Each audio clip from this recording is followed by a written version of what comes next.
life and his eternal servants acting in behalf of the all-attractive source of life. Right. Oh my goodness, there we go. We're live.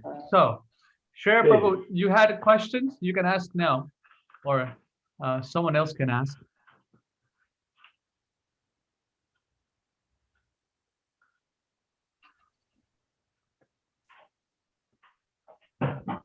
I think she's a little busy. So, Narayan Prabhu, I wanted to ask about, well, Andrew Ananda Prabhu, we want to give you a chance because we hardly have you speak. So why don't you go first?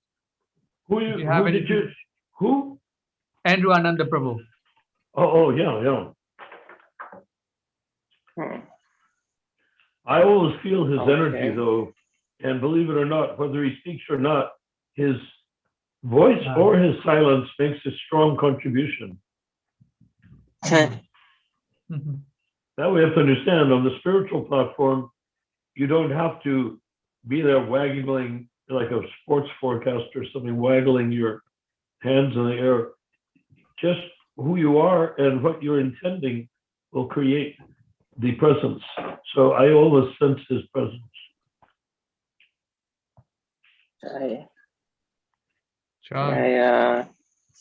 Well, I didn't come in with anything in mind that I might want to comment or share or talk about,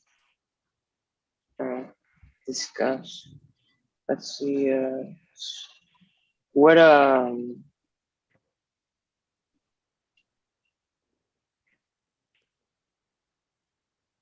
is there any specific subjects that we talked about recently? Like, well, we've talked about yesterday. We had a conversation about what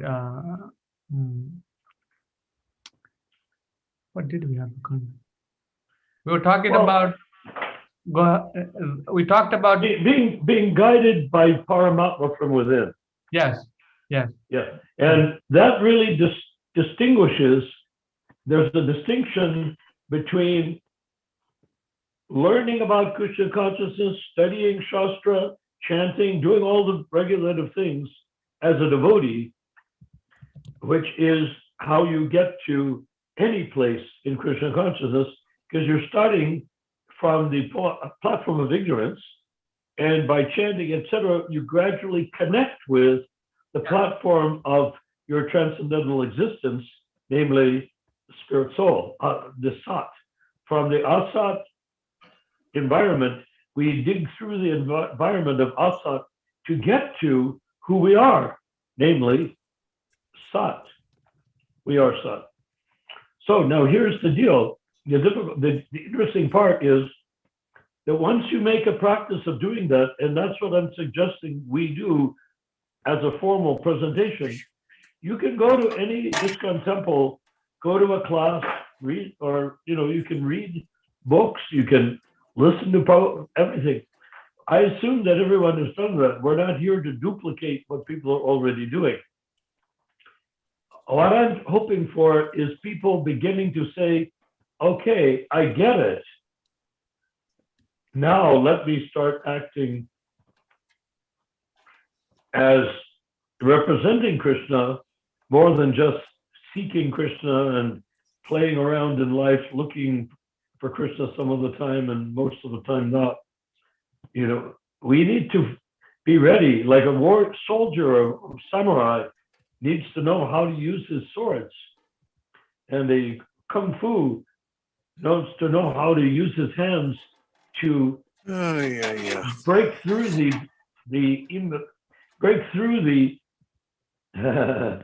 that strange looking guy over there. Not you, Mark. No, not you, Ramachandra. What am I saying? Not you, Mahaprabhu. There's a strange guy on the side there. But anyhow, that's okay. Let me be strange. Let him be strange. So what I'm really saying is, it comes to the time when we say, okay, I may not be a big expert or knowledgeable I have not read everything. I have not studied everything. I've not realized everything. But the one thing that I have realized is that I'm part and parcel of Krishna. Right. And because I'm part and parcel of Krishna, let me dance like a puppet. Make me dance like a puppet on the street. So- And there's a part where it says direct perception of the self by realization. That's where I want us to begin, if that's okay with everyone. Right. We start out at the point. I don't want to be the big guy with the knowledge and everybody else is trying to understand and quite possibly disagree. No, they or not get it or whatever, material will stuff. Direct, excuse me. Direct perception of the self by realization means that you see yourself as spirit soul, understanding that you have realized that you're spirit soul. Can we do that absolutely perfectly? Well, someday we can, but can we do it to a significant degree now? Absolutely, excuse me. Absolutely we can. Let me just check with something here to make sure we're okay.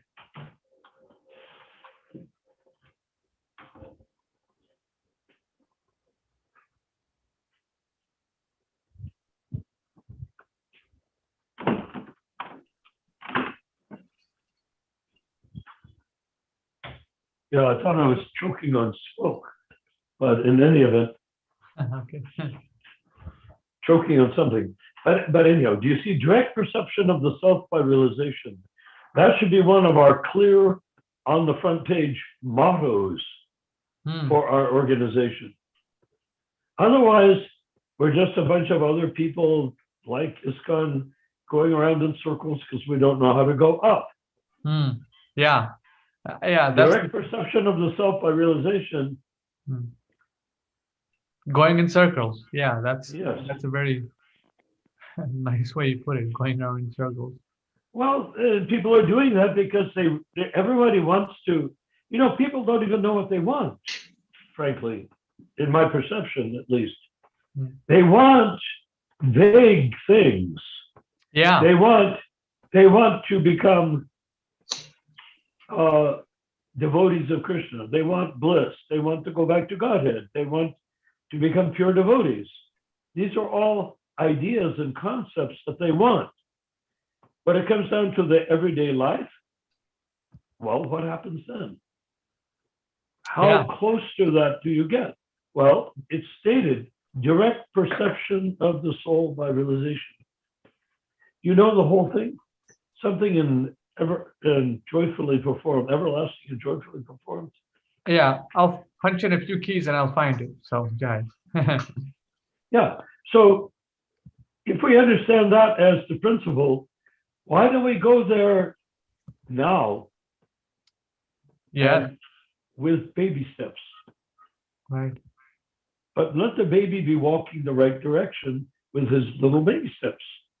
Not just saying, I'm going to play until I get to be older. Does that make any sense at all? Yes, makes sense. Direct. Yeah. So can we agree that may be our purpose? Yes. Yes, definitely. With our league. Yes. How can we do anything if we don't know what we're doing? If we're just another bunch of beggars with our hands out saying, Bakshish, Baba, Bakshish, give me some alms, give me a few paisa, give me some money, and give me some food, give me something. We can say that. But that isn't a preceptorial role. We should be preceptorial. Preceptor means the person to start things off. How can we be preceptors? Prabhupada is the preceptor. Yes, but we can be sub-preceptors. Lord Chaitanya is the origin of Krishna consciousness 500 and something years ago. Right? Yes. But he said, wherever you go, whomever you may, simply speak of Krishna. Hmm. He's the preceptor. How dare I talk of Krishna? Thinking of Chaitanya. I should be ashamed of such an idea of. I should be ashamed of thinking I can tell somebody something about Krishna, considering I'm not even a neophyte. I'm a malacha that heard the holy name and for some reason didn't run off into the distance, but stuck around to hear it twice and 3 times. Right? I stuck around, Yes. more or less, insofar as I'm sticking around. I'm here. At least I haven't rejected. Of course, we all reject. We reject Krishna consciousness because we're not pure devotees. Anything is less than a pure devotee is a form of rejection of Krishna consciousness. Right. I mean, the word devotee refers to a pure devotee. We use words very loosely all the time. I mean, there's only one kind of devotee, you know. It's Well, the pure only devotee means pure devotee. Yeah. Yeah. I mean, what Yeah. other devotee is there? Yeah. Oh, we can mince words and say, oh, the neophyte devotee or intermediary devotee. But the actual fact is there's only devotee. Yes. Yes. Devotee means devotee of Krishna. We're not saying devotee of Kali or devotee of a redwood tree or devotee of a pile of mud. No, devotee means devotee of Krishna, at least for us. I see you found that quote. It's from the Gita. Yes. Let's read it. Yes, yes. Okay. Would you like to read it? I think Shreya is there. Can she read?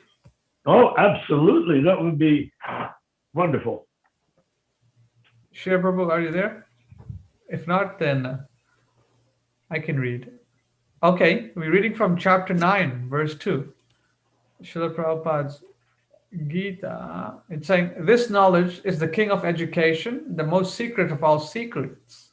It is the purest knowledge, and because it gives direct perception of the self by realization, it is the perfection of religion. It is everlasting, and it is joyfully performed. Should we read it again? Yes, please. This knowledge is the king of education, the most secret of all secrets. That's Rajasuya, right? Yes. No, is it? Rajavidya. Let's see. Rajavidya. Let's see. Rajavidya Rajaguyam Pavitram Idam Uttamam. So that's the shloka. Susukam Kartamavyam. All right. So it's saying this knowledge is the king of education, the most secret of all secrets. It is the purest knowledge, and because it gives direct perception of the self by realization, it is the perfection of religion. It is everlasting, and it is joyfully performed. Wow. Now that should be our main, we have collecting main guiding principles. Is Banu on yet or not on? No, Banu Bro is not on yet. I wonder if he's going to come on. He said he might come late, so he should be coming. Oh, I see. Yeah. Okay. The thing about that, yes, so, I mean, is there anything that you could say that you've ever encountered in life that was more self-explanatory than that shloka? Yeah, it is the purest, and it gives direct perception of the self by realization. It is the perfection of religion. So what does this mean? It is the purest knowledge. We know what is pure knowledge, that I am not this body. I am a servant of God, and I have a relationship with God. And it gives direct perception of the self by realization. So that means that you realize that knowledge that the Bhagavad Gita is giving, right? You're living it. Well, you're breathing it. You see who you are by reaching the conclusion of the Gita. You can see who you actually are, that you're not your body, you're not from India, you're not from Mars, you're not from anywhere. You are part and parcel of Krishna. Direct perception of the self means Aham Brahmasmi. I am the soul. I'm not anything else. There's no other self. Aham Brahmasmi means direct perception of the self by realization means that I have stopped identifying with the body completely.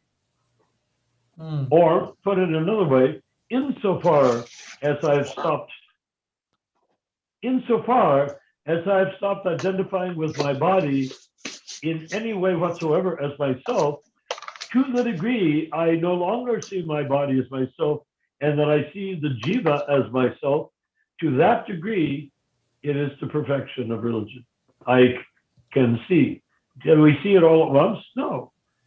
It's very hard. Even the great pure devotees, like Arjuna and Yudhisthira and others, they were sometimes smacked by situations by which they had to struggle with their identity. But that's pastimius. That was because how else are we going to know how we can win the battle against Maya if the great souls like Arjuna and Yudhisthira and Draupadi and Queen Kunti and Bhima, and if they just say, oh, it's a piece of cake, then we say, not for me it isn't. It's a big struggle for me. It's a mess for me. It's terrible, difficult for me. But if they struggle in the Mahabharata, and we see their struggling and how it resolves as inevitably, for them, it resolves direct perception of the self by realization. They never miss the point. They never miss out on that direct perception situation, right? Yes. Yeah. So then by following them, we can say, okay, baby steps, here we are. Narayana baby steps, Ramachandra baby steps, Mahaprabhu baby steps. We all are making baby steps, but we're making baby steps in the right direction, under the right intelligence, and we're getting a glimpse of the self by realization. How much do we see? Well, quite frankly, if you're surrendering to being guided by Paramatma, which I recommend, as you may have noticed, if you're going by being guided by Paramatma, then it doesn't matter. Whatever you are being guided, that is perfect. That is the direct perception of the soul.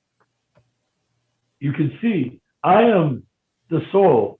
Paramatma is the Lord. And Bhagavad Gita was like that. Arjuna was the charioteer, the warrior, Krishna the charioteer. A lowly role, really. Basically, almost Shudra role. And yet, Arjuna came to the realization in the course of the conversation in the Bhagavad Gita, he came to the realization and the understanding exactly how to act as this direct perception of the self is by realization. In fact, it's part of his instruction right there from the Gita. Yes. So we should not be thinking this way or that way. I'll say, oh, Gita is a very great Bible-like structured text. Right now, I would like everyone not to think big thoughts about Shastra, but think acceptably small thoughts about Shastra. Namely, okay, here is Shastra giving instruction. What should I do now? How should I act now? Not how should I read the next chapter and the next shloka and the next purport and read. Well, I've read the Gita 5 times. I still don't know a damn thing. No, not like that. You read one thing and get it. When you get it, act on it. When you act on it, it is you. And who are you? The soul, self. Who is the self? How do you know you're the self? By direct perception of yourself. And you cannot do, even if you want to see Maya, look in the mirror. there I am, complete. That's 100% Maya. But if I say direct perception of the self by realization, it means I may be making a baby step, but it's a baby step that is treading on the tight wire of perfection. Like you can walk across a tightrope across the Grand Canyon. Just don't get too interested on what's either side, or you may end up this little red splatter at the bottom of the Grand Canyon. Does it make sense?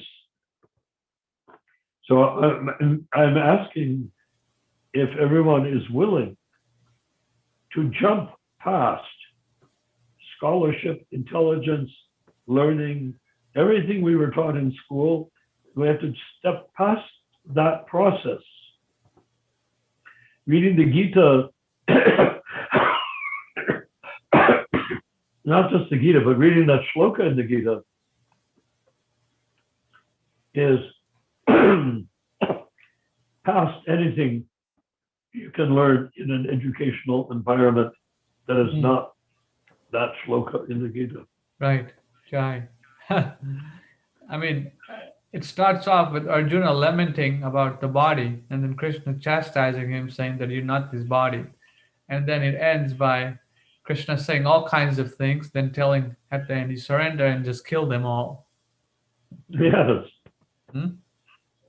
And because that's the baby steps went to that direction. Right. Arjuna in the whole Gita is Arjuna taking baby steps and then slightly older baby steps and then slightly older baby steps until at the end he is the fully mature, ready for action, armed and dangerous, literally, Arjuna.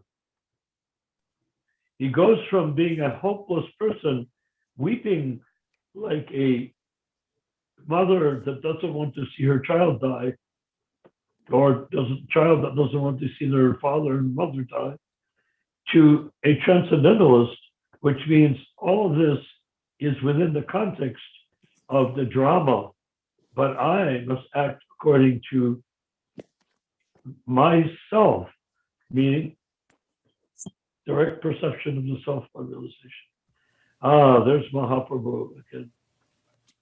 After Krishna gave all the instructions to Arjuna, he still gave him the option to either do it or not do it. Well, we have the same option, don't we? Yeah. Well, at one point, let's say for the sake of argument, we were in Krishna Loka, right? Yeah. We had an option to not be in Krishna Loka. Yeah. And guess what? Bing. We exercised our option not to be in Krishna Loka. So now the whole problem is not even a problem. It's not a problem. It is our desire. Either we desire to stay here in the material world, or we desire to direct perception of the self by realization. Which is it? We can choose. Right. Stay here or become self-realized. Choose.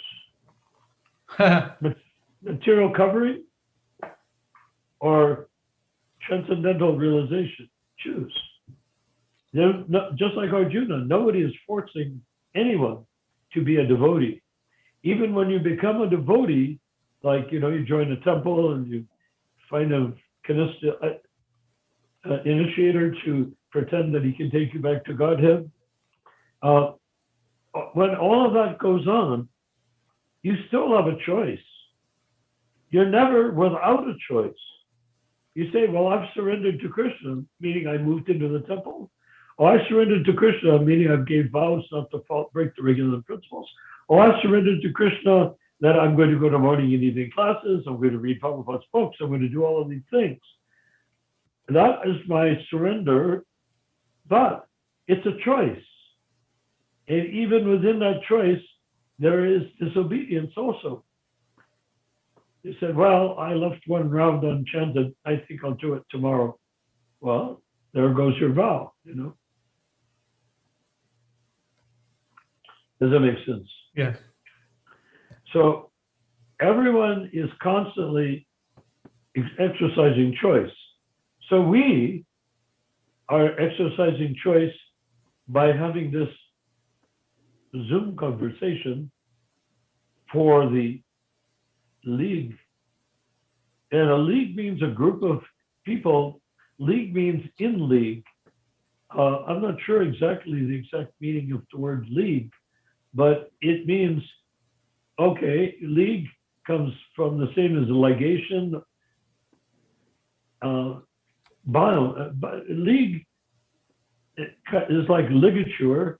Ligature means something that binds something together.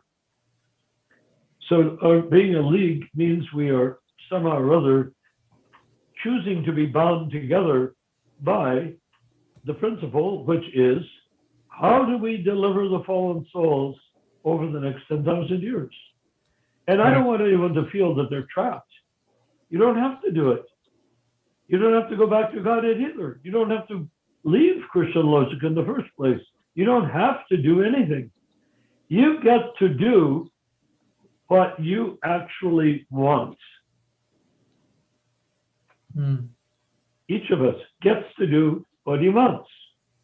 The process of spiritual advancement is to want to become past the bewilderment of Maya, to get out of Maya's clutches by direct perception of the self by realization. That's what we need to want. But you don't have to. You don't have to want that. I wish Bono were here. This is exactly where he would like to understand this point, I think. We don't have to be devotees. We don't have to do anything. We can do whatever we please for as long as we please. And in the case of material life, it could be pretty much forever.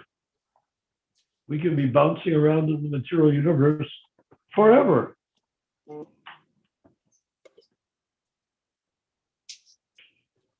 Somebody texted, come on, Baba. Forever, ever. Then it said somebody, Ramachandra Singh is asking for me. Oh. Or I don't understand any of that.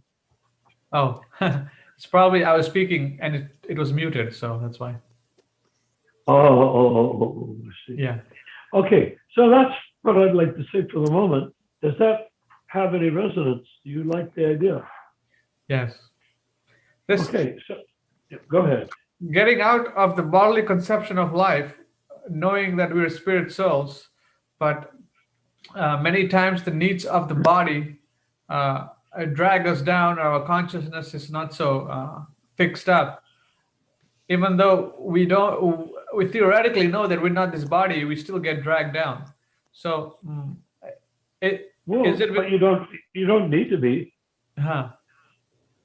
We can if you say turn your life over to Paramatma, then Paramatma says, well, but what about the needs of your body? And I can say, not my body anymore, it's a puppet body. If you want to do something with the puppet, do something. Otherwise, leave the puppet in the box. Right. That's up to you, my dear Lord. If you want to make me dance like a puppet, well, that's up to you. You don't have to make me dance like a puppet. In fact, it's cheeky for me to ask you to make me dance like a puppet. Right. Srila Prabhupada said, impossible is a word in a fool's dictionary. Is it bona fide? Absolutely bona fide. Chai. So as devotees, is a word. Yes, that's the thing, because in the earlier days, I'm talking 68, 67, 68, whatnot, as the movement began to reach out, and it's no longer just at matchless skiffs on 2nd Avenue, right. But being to reach out, we need to get this temple, the landlord wants this, even maybe we can buy, maybe we should lease or rent, all of these things. And devotees would often say things like, it doesn't seem possible. Here we are begging in the streets. How could we get a big building to make a temple? How's it possible? And Prabhupada would say like that, impossible is a word, Fool's Dictionary. Ah, A case in point of a similar conclusion by Prabhupada is in San Francisco, they were looking at a building. We had a place on Frederick Street, which was like $50 or $75 a month, nothing. affordable. Yeah. It was so affordable, I was going to rent it for my own art studio. Yeah, Back yeah. then you could rent a 2-bedroom apartment for like $75. Yeah. But you'd be making, a good wage, the equivalent of $10 or $15 an hour now would be $3 an hour. Mm. But the purchasing power was still very much in your favor back then. So anyhow, they were looking around at a house, and Prabhupada liked it, and he wanted them to get it. And they kept on going there and looking at it and talking to people, checking out the price, probably $250 or something. And it was in a really good location. House for $250? You buy it like it's our ISKCON temple? No, not to buy, to rent or lease. Oh, to rent a month, okay. Yeah, it wasn't cheap. It would be like, say, maybe $1,500 to $2,000 now. Acha. And so the devotees were hedging around, and they didn't want to make a commitment, because once you make a commitment, you have to come up with the rent. If you can't come up with the rent, then you lose the place. What if we can't do it? What if it's not possible to do it? So I don't know if Prabhupada said it's impossible is a word in the Fool's Dictionary in that instance, but when they finally lost it, the devotees came to Prabhupada and said, well, somebody else leased that place or rented that place. Prabhupada was not very pleased because he wanted us to have it.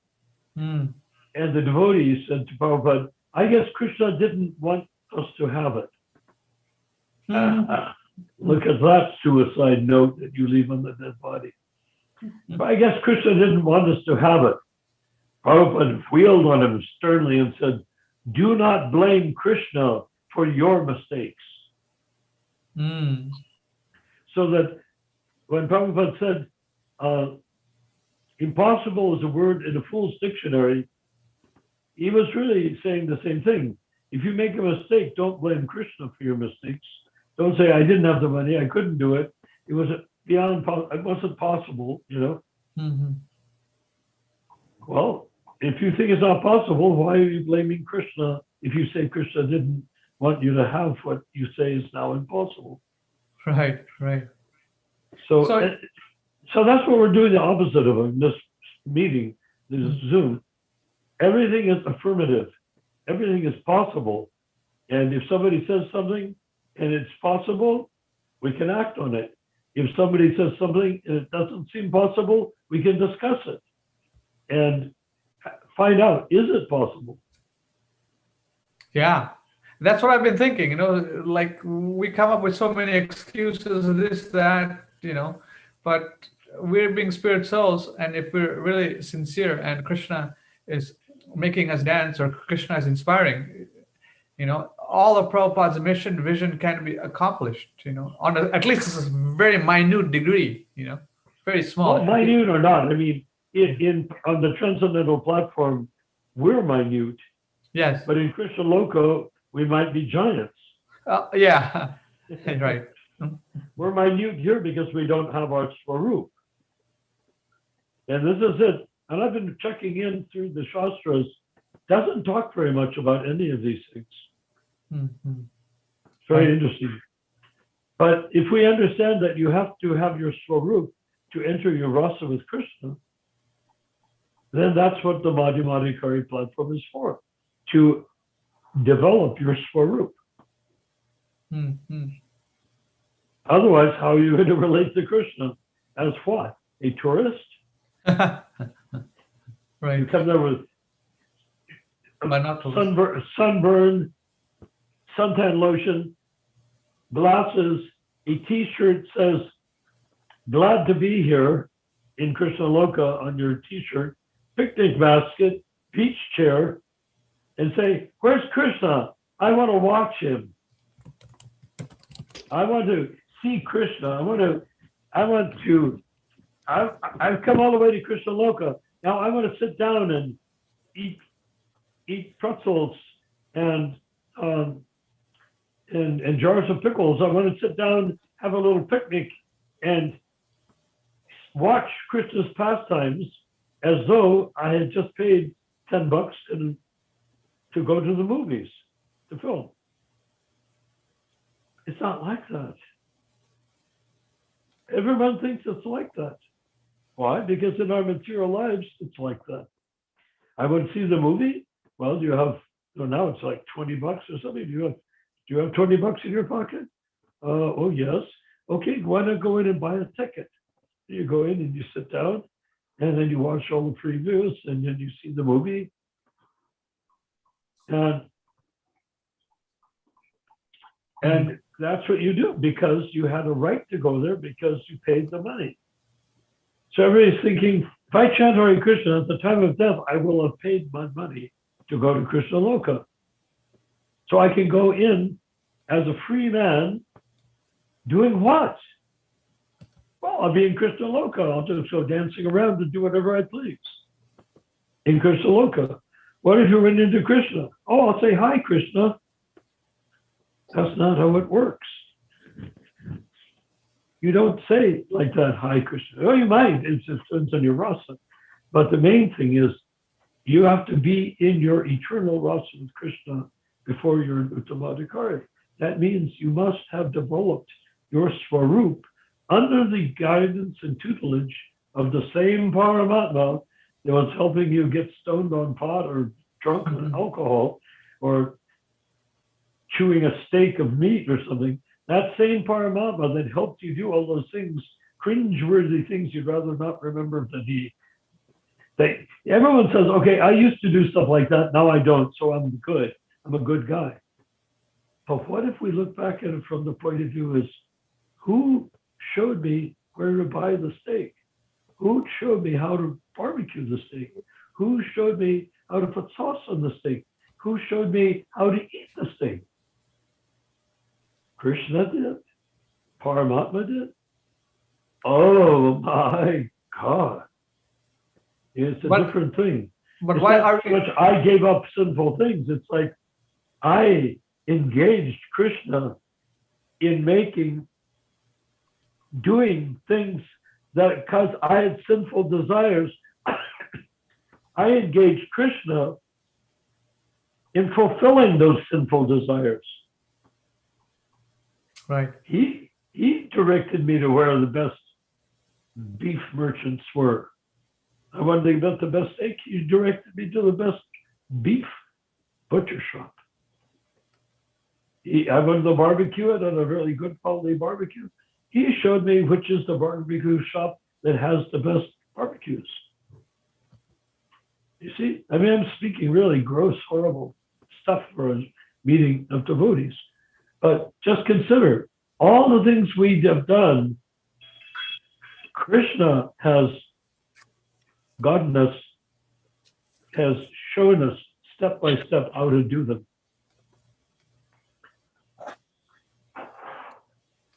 Did somebody join? Looks like it.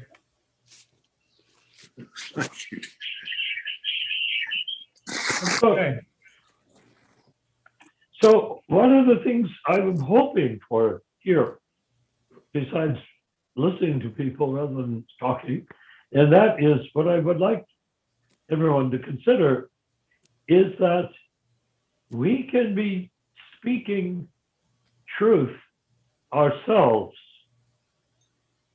not just by reading the truth, which is, of course, the truth, Bhagavad Gita say, but also by the direct perception of the self part, which we also can ask Paramatma, you have helped me do so many horrible things. Now, please, use my tongue, the same tongue that you provided wine for, steaks for, that same tongue. Please take that tongue and wag it with words that will show the person I'm speaking with, not to, but with, the nature of the soul, direct perception of the self-privatization. Please do that. And that said, Paramatma will do it. I mean, we have to ask ourselves, why is it okay for me to ask Paramatma for simple things and not okay to ask him for transcendental things? Does that make sense? Yes, yes. There's a new Jiva joining our conversation on Zoom. Really? Yeah, it's Hema Su from India. So if this, Hare Krishna, Himatsu? yeah, if this person can introduce themselves, that'd be nice. Or send me a message. Is he on visually or is on vocally or what is he on? I think they just left. He left? Yeah, he or she just left. I He got what? scared. I guess they got scared when I asked them to introduce themselves. No. Oh. Oh, too bad. Well, you can ask him to come back and you won't ask him to introduce himself. Right. Right. Bhanu Prabhu is here. So Bhanu Prabhu was the person who figured it out of how we could broadcast on two platforms. All credit goes to Bhanu Prabhu. He Are we figured doing it that right out. now? Yeah, we're on both on Zoom We and are on Facebook. we are broadcasting right now, right? Yeah, we're broadcasting on Facebook and YouTube. So we're broadcasting Jai on two platforms. Bhanu, Jai Bhanu, Jai Hare Krishna. Sri Bhanu Prabhu, Yeah.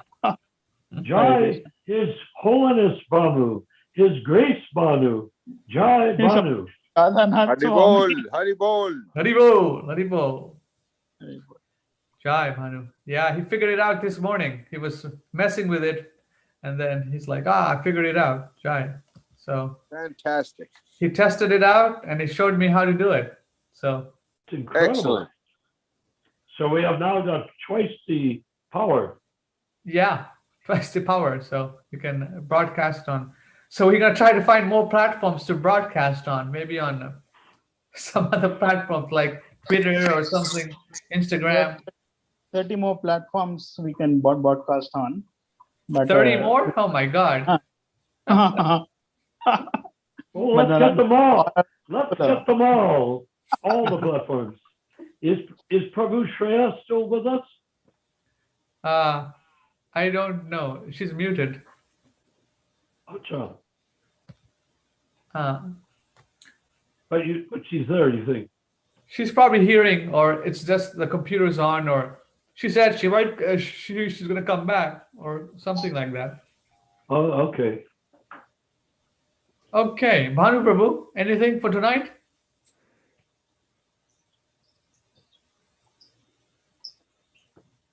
You want to share anything, Bhanu Prabhu? So why not read Oh. Bhanu? We were discussing impossible is a word in a fool's dictionary. I mean, if you look at the Mahabharata, there were so many great Maharatis. They were invincible. There was Bhishma, Drona, Kripacharya, all these wonderful Kshatriyas. So powerful, so strong, but somehow or other, Arjuna and the Pandavas, they actually made things look like it was nothing when they were. And the worst part of it was these people were their seniors in every respect, Right. Yeah. age, politics, and even their guru, Dronacharya. Yeah. Just see. They had to fight their guru. Right. Unthinkable. But the whole thing is the alliance between Dronacharya, not Dronacharya, Dronacharya was the guru, but about Dhritarashtra and all those people with him. Prabhupada, they said, how is it possible that Bhishma Dev was on the opposite side of the Pandavas? Hmm. They asked Prabhupada that. Oh, what was the answer? What did he His answer? answer was, he had the misfortune of taking that birth in relationship to them like that. You see, once remember, Dharma is ironclad. Once you take birth in that place, you have to stay there. You can't leave. The samurai are like that too. The samurai have to have the bushido. They have to have the code of honor. So your code of honor doesn't allow you to just do what you please. Your code of honor is according to what is the dharma of your role in connection with even a bad king. So in that case of dharma, Krishna says sarva dharman parita. So how say give up your dharma? So what does he actually mean? I mean, we have dharma, like, I have a dharma, as a father, as a husband, as a caretaker of children and wife, but Krishna says give that up. So you're talking about dharma. So well, not necessarily that dharma. Where does Krishna say give up your dharma? Sarva dharma parityaja ma'amekam sharanam bhaja. So just abandon all types of religion and surrender dharma. That's 1864. Yes, that means the material interpretation of religion. Oh, okay. But in what we were reading, the perfection is the perfection of religion, because it gives direct perception of the self by realization. In other words, we're transcending the structure of religion to obtain the essence of religion, and the essence of religion is not that you become the Pope. The essence of religion is direct perception of the soul. Okay. Acha. Right? So that's where we're getting back to not having anything cast in stone. Religion is a vehicle to self-realization, not a goal to be achieved in and of itself. So back to this point about you were saying that once someone is born, the dharma is prime. You said Bhishma had the misfortune of being born in that family. Yes. Yeah, but remember, being born in that family was not a simple situation. He was the son of what Maharaj Santanu, no? Yes. So, and Maharaj Santanu very much wanted him to be the successor king. Yes. But Bhishma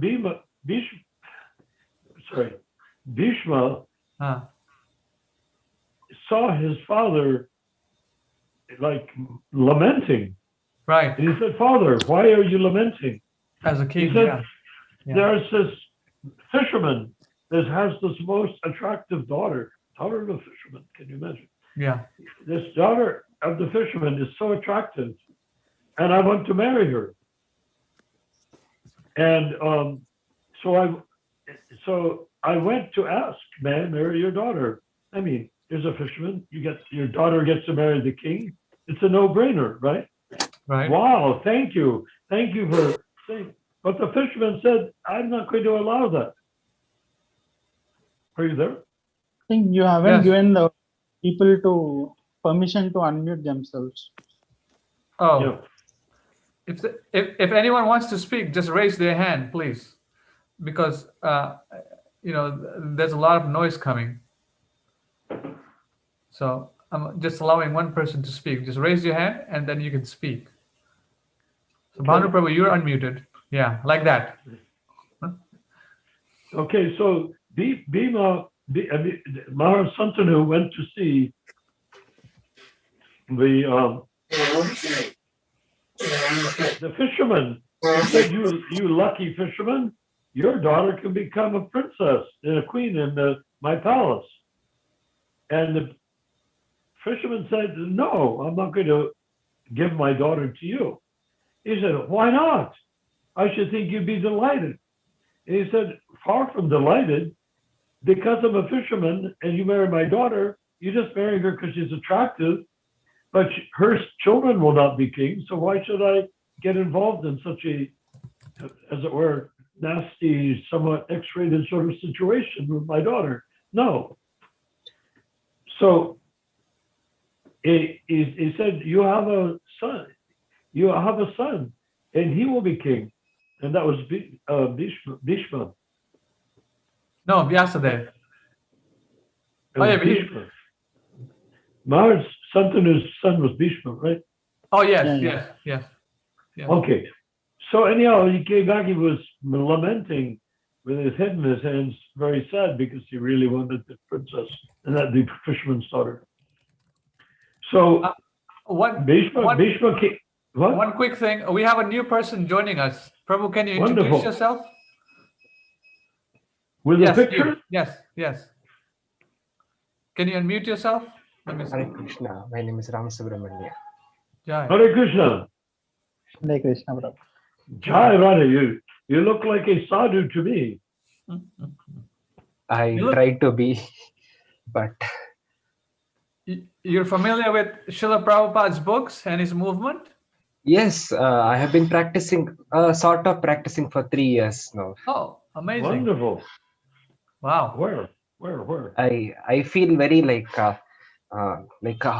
flower blossoms in my heart whenever I listen to Srila Prabhupada's lectures or memories of Srila Prabhupada. So Amazing. Then you have come to the right spot, and we have come to the right spot to associate with you.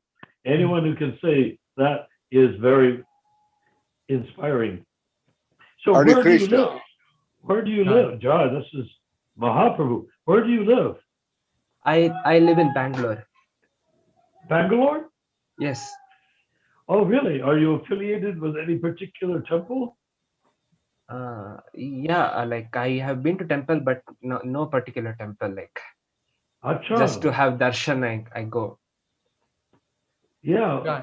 How amazing. Well, do you go to the Akshaya Patra temple or do you go to the ISKCON temple?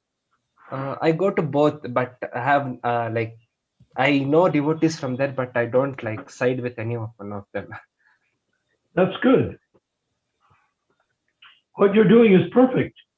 If you can hear Prabhupada with your heart and the way you describe, I honor you for hearing Prabhupada with your heart, because that's what we're talking about on this Zoom call right now, Jai. is from the Gita, the direct perception of the self by realization.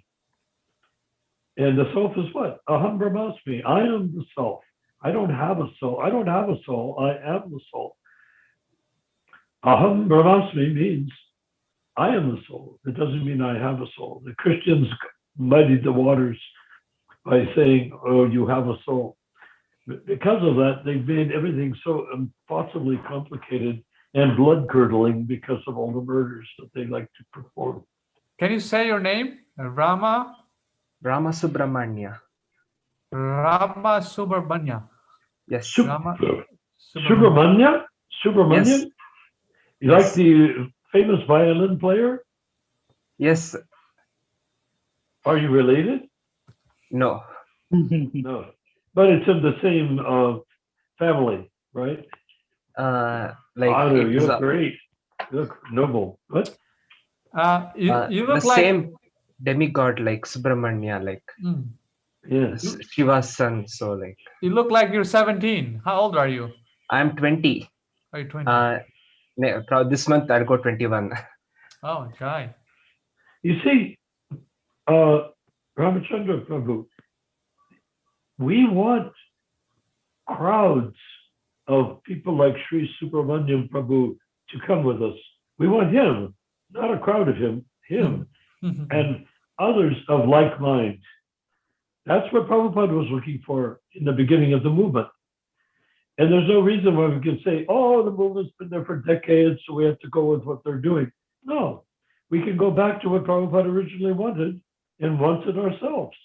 And that's why we're talking from the preceptorial point of view rather than from the follower point of view. Preceptorial means we have the power to evoke a desire in others to surrender, to not surrender to Krishna, that after surrender to Krishna, to deliver others from Maya.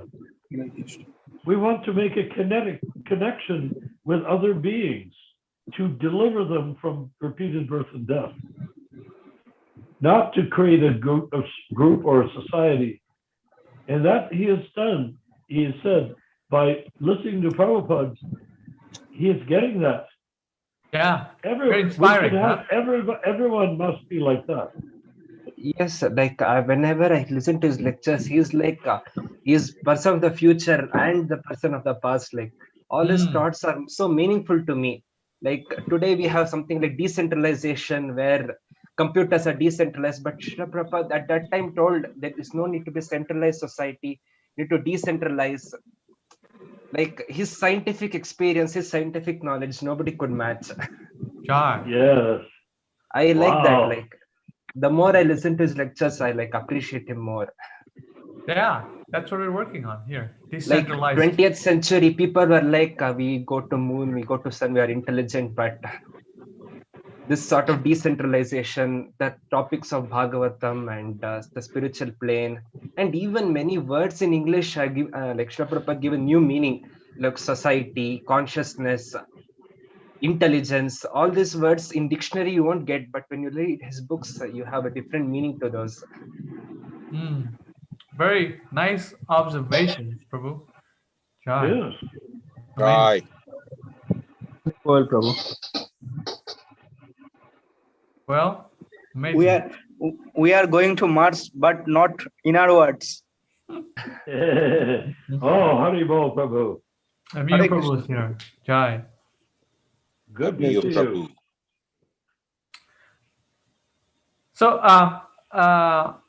Prabhu, what video have you been watching lately? Rama Subramanya Prabhu? I listen to his Divine Graces lectures, like the short lectures from Vanipedia, Vani Media Mayapur. Acha. And I have Kirtan, like recordings. Usually Srila Prabhupada gives the purport of the Kirtan, like Bhakti Vinod Thakur, Srila Bhakti Vinod Thakur's Wow. Kirtan. Amazing. Usually it is. Wow. Yeah, I even see your videos a lot, like your YouTube channel. You have the short videos, like I Yeah. listen to them. I have some short videos. Yes, some long videos too. Yes. So yeah. Jai. So, what are you studying, Prabhu? Are you studying? Yes, I'm studying BTech in computer science. Nice. So, BTech in computer science. So Right. yeah, it is always like we are like from very small age we are told to think everything in scientific mind, like present education system. Mhm. But somehow whenever I think of Srila Prabhupada, listen to his lectures, I like thank Srila Prabhupada, like deep respect to him. The way he taught in scientific way. Can you give an example? Like when he speaks about going to moon, or wait, the flat earth theory, like he says, how can you say it is flat earth? Go to the end of the ocean and blow up. You can't fall like that. You used to, in his lectures, he used to say, and even he used to say about this communist and the capitalist. The capitalist makes this work like asses. And even in the conversation between, when he had been to Russia with the conversation with the professor, Tatarsky. he says, yeah, Professor Tatarsky, he says, we are also communists, we believe in Krishna. And he says he debates upon the soul, like all these matters. I can't repeat whatever he says, but I feel so in my heart, like. Jai. Yeah. You And should read that especially- book. You should read that book, Dialectic Spiritualism. I think you'll get a lot of insight from that wonderful book, Dialectic Spiritualism. It has a lot of science and Prabhupada going into great detail from the Vedic viewpoint. And then he's answering, okay, his Brahman realized, his Paramatma realized, things like this. So it's very wonderful. And even like about philosophy also, like I know little about like Madhvacharya's this thing, what is it, teachings. Even he used to say, if anybody, Madhvacharya says, if anybody identifies himself as God, take a stick and hit him. Kick him in used to say, throw a slipper at his face. Kick him in the face with boots, Prabhupada used to say. Yes. If he's God, then let him kill him. even in this Yeah. topics like Brahman, Paramatma, you can see like various Srila Ramanujacharya's teachings and Madhvacharya teachings. As it is in his book, it is flowing. There is no and even his introduction to Bhagavad Gita, that is like a masterpiece, I would like to say. Jai. Mhm. The usage of his words are like so perfect and so contained. Yeah, it has a lot of deep meaning to it, right? It's just whichever Well, level it's you are. direct. It's what we're talking about here. Direct perception of the self by realization. Prabhupada, that's all Prabhupada did. Everything he said is direct perception of the self by realization. We try to find meaning in what Prabhupada says, but the meaning is the perception itself. Listen to Prabhupada, you'll find yourself as the jiva. You give us your number in the chat, so we'll add you to our WhatsApp group, so you can get the invitations whenever we send the Zoom meetings, so you can join whenever you like. Okay. Thank you. So interestingly,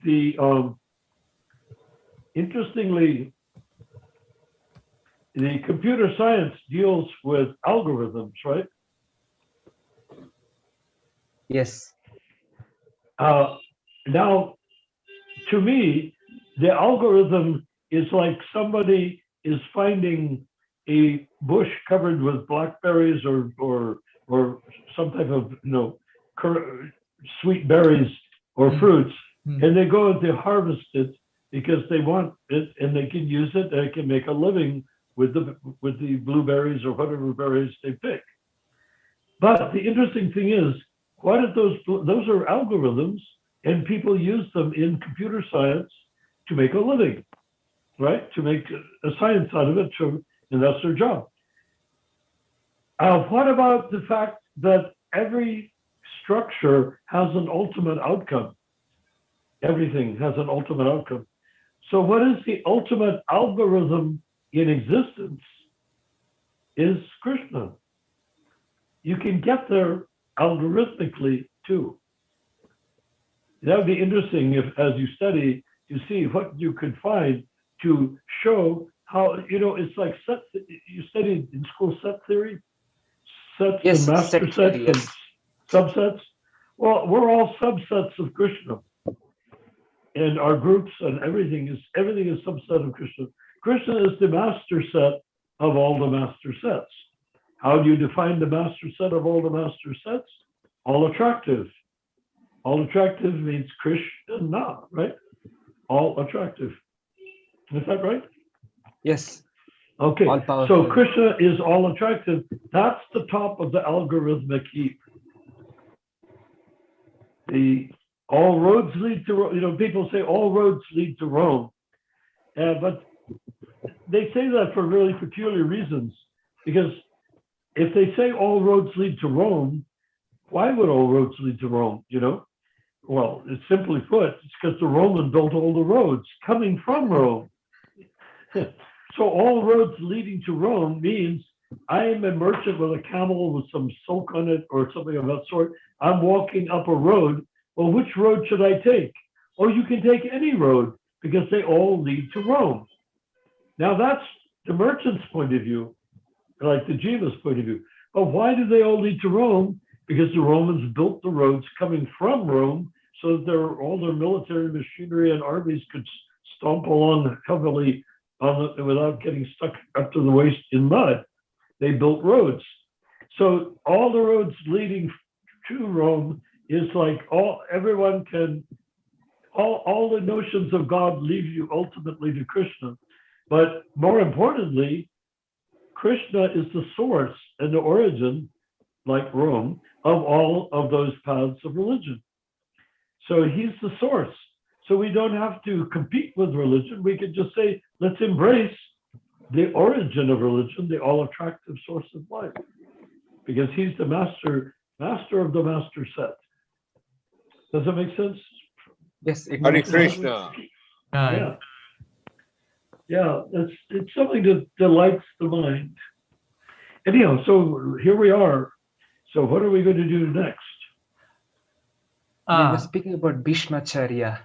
You were telling about like Oh yeah, Dharma. the fisherman's daughter, and he told like he Yes. can't be, the children cannot be the king. So he comes to see his beloved father, Santanu, Maharaj Santanu, sad and depressed. He says, Father, why is it? He said, I can't marry the fisherman's daughter. And Bhishma says, that's strange. Why can't you marry the fisherman's daughter? One would think it would be easy.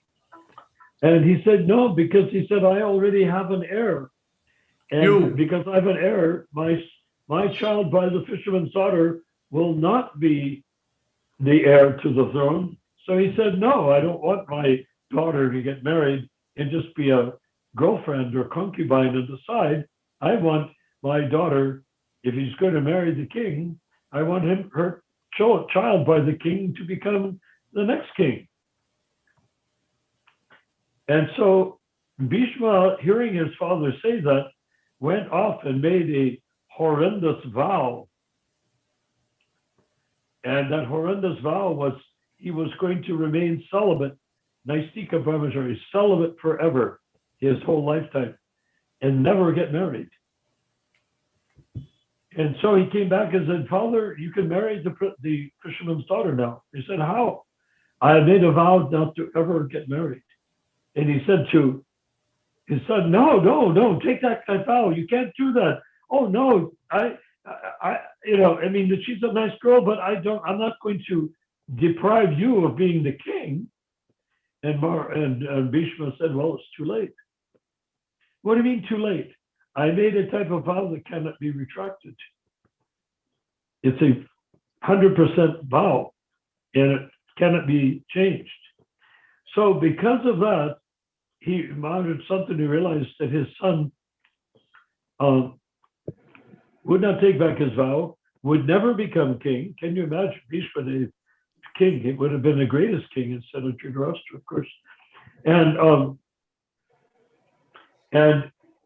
if he was the king, was not going to be the king, then Maharaj Santanu gave him all sorts of benedictions, Kavijans and Kundala and stuff like that. He had a armor that was attached. No, I'm sorry, that was Karna, right? Yes. So he gave him some sort of benediction, yes, that he would live forever, he would live as long as he wanted to, and could choose the exact moment of his own death, which he did. But he was lying on the bed of arrows. He was lying there, essentially shot to death by Krishna for 6 months, waiting for the right muhurta so that he could go to the next destination after lying there on the bed of arrows. Prabhu, I had to say one more thing. Like in Bhish, I listened to one more person. His name is K.S. Narayanacharya. He's a Sri Vaishnavite Ramanujacharya follower. So he was saying that a political person, Bhishmacharya, when Ganga Mata took him to his heaven, he stayed 12 years under Brihaspati, 6 years under Shukracharya, learning all the various as a Kshatriya what he should learn. But whatever he did was a political miscalculation. Like when Amba Devi came to Bhishmacharya, he sent her away. Then when Draupadi was in that Asat Sabha, he didn't speak out. As a Kshatriya, he tells that I am under the patronage of Dhritarashtra. But Dhritarashtra was under the patronage of Bhishma. Right? If Bhishma had not abandoned the position to go to the throne, Dhritarashtra got it. Dhritarashtra would never got the throne. Like everywhere you see his political miscalculations. Though he was a great politician, everywhere he makes a political miscalculation. Even he goes to the extent of dividing the whole kingdom into 2 halves for Pandavas and Kshatriyas. No. He has taken a pledge to whoever would rule, he would be taking that side. Yeah, it should have been like whoever has dharma, he should support them, right? Like whoever rules, I support them. That is another miscalculation, right? Like for a Kshatriya like Bhishmacharya. Like whoever would be the king of the kingdom, he would be serving him. Yeah, Yes, but the but king could be rascal also, could be a yes, dharmic yes, also. He should have yeah, been whoever has dharma, I will rule. right. Yeah, Like even Dharmakshetre Kurukshetre Samaveta Yuyutsava Mamaka Pandavasteva Kimakurvata Sanjaya. Right? yes. Hare Krishna. So Right. I think Bhishma also warned Dhritarashtra that your son will be, very demoniac, and he could have directly intervened, but he did not. Right? Yes, even Right, when Krishna came as Ramaprabhu? yes, Prabhu. Even when that before the war, when Krishna came as the mediator, he praises Lord, but he stands directly against him. He says, Duryodhana, he's the Lord of the Lords. You should bow down to him. But at the wartime, he directly fights against him. No. Yes. Bhishma is a devotee of Krishna. He is one of the Mahajans who knows the No, Dharma. yeah. But when Krishna is supporting Pandavas as my Lord is supporting, even I should have gone to support him, right? It's not that I No, stand we against should him and not support judge Kauravas. them. What? Say. What do you want to say? Amiyo, Go you ahead, want to say? Amayo. Amiyo, Amayo. what do you want to say, Amiyo? I'm telling you, we should not judge them. No, we're having a discussion. No, We're Prabhu, not judging but it anyone. is in the views of Dharma, Prabhu. Like Hmm. this is in the views of Vyasa and Krishna. The Vyasadeva, he has seen the family and he says all this in his, like, when Krishna stands for war, his devotee They should are support doing him. this, they are teaching us. They are doing this type of work, they are teaching us. I mean, just like Arjuna came, Pandavas played a role on the side of Krishna. Bhishma took the other side and he came into the pastimes of Mahabharata. He is also devotee, but he's fighting against Krishna in the pastime. Well, that was the whole point of why we brought the point up to begin with, is he, by Dharma, had to take the opposing side because of his Yes. birth. And Prabhupada had said it was his misfortune of taking that birth there that caused him to have to fight against his beloved students and associates, the Pandavas. Yes.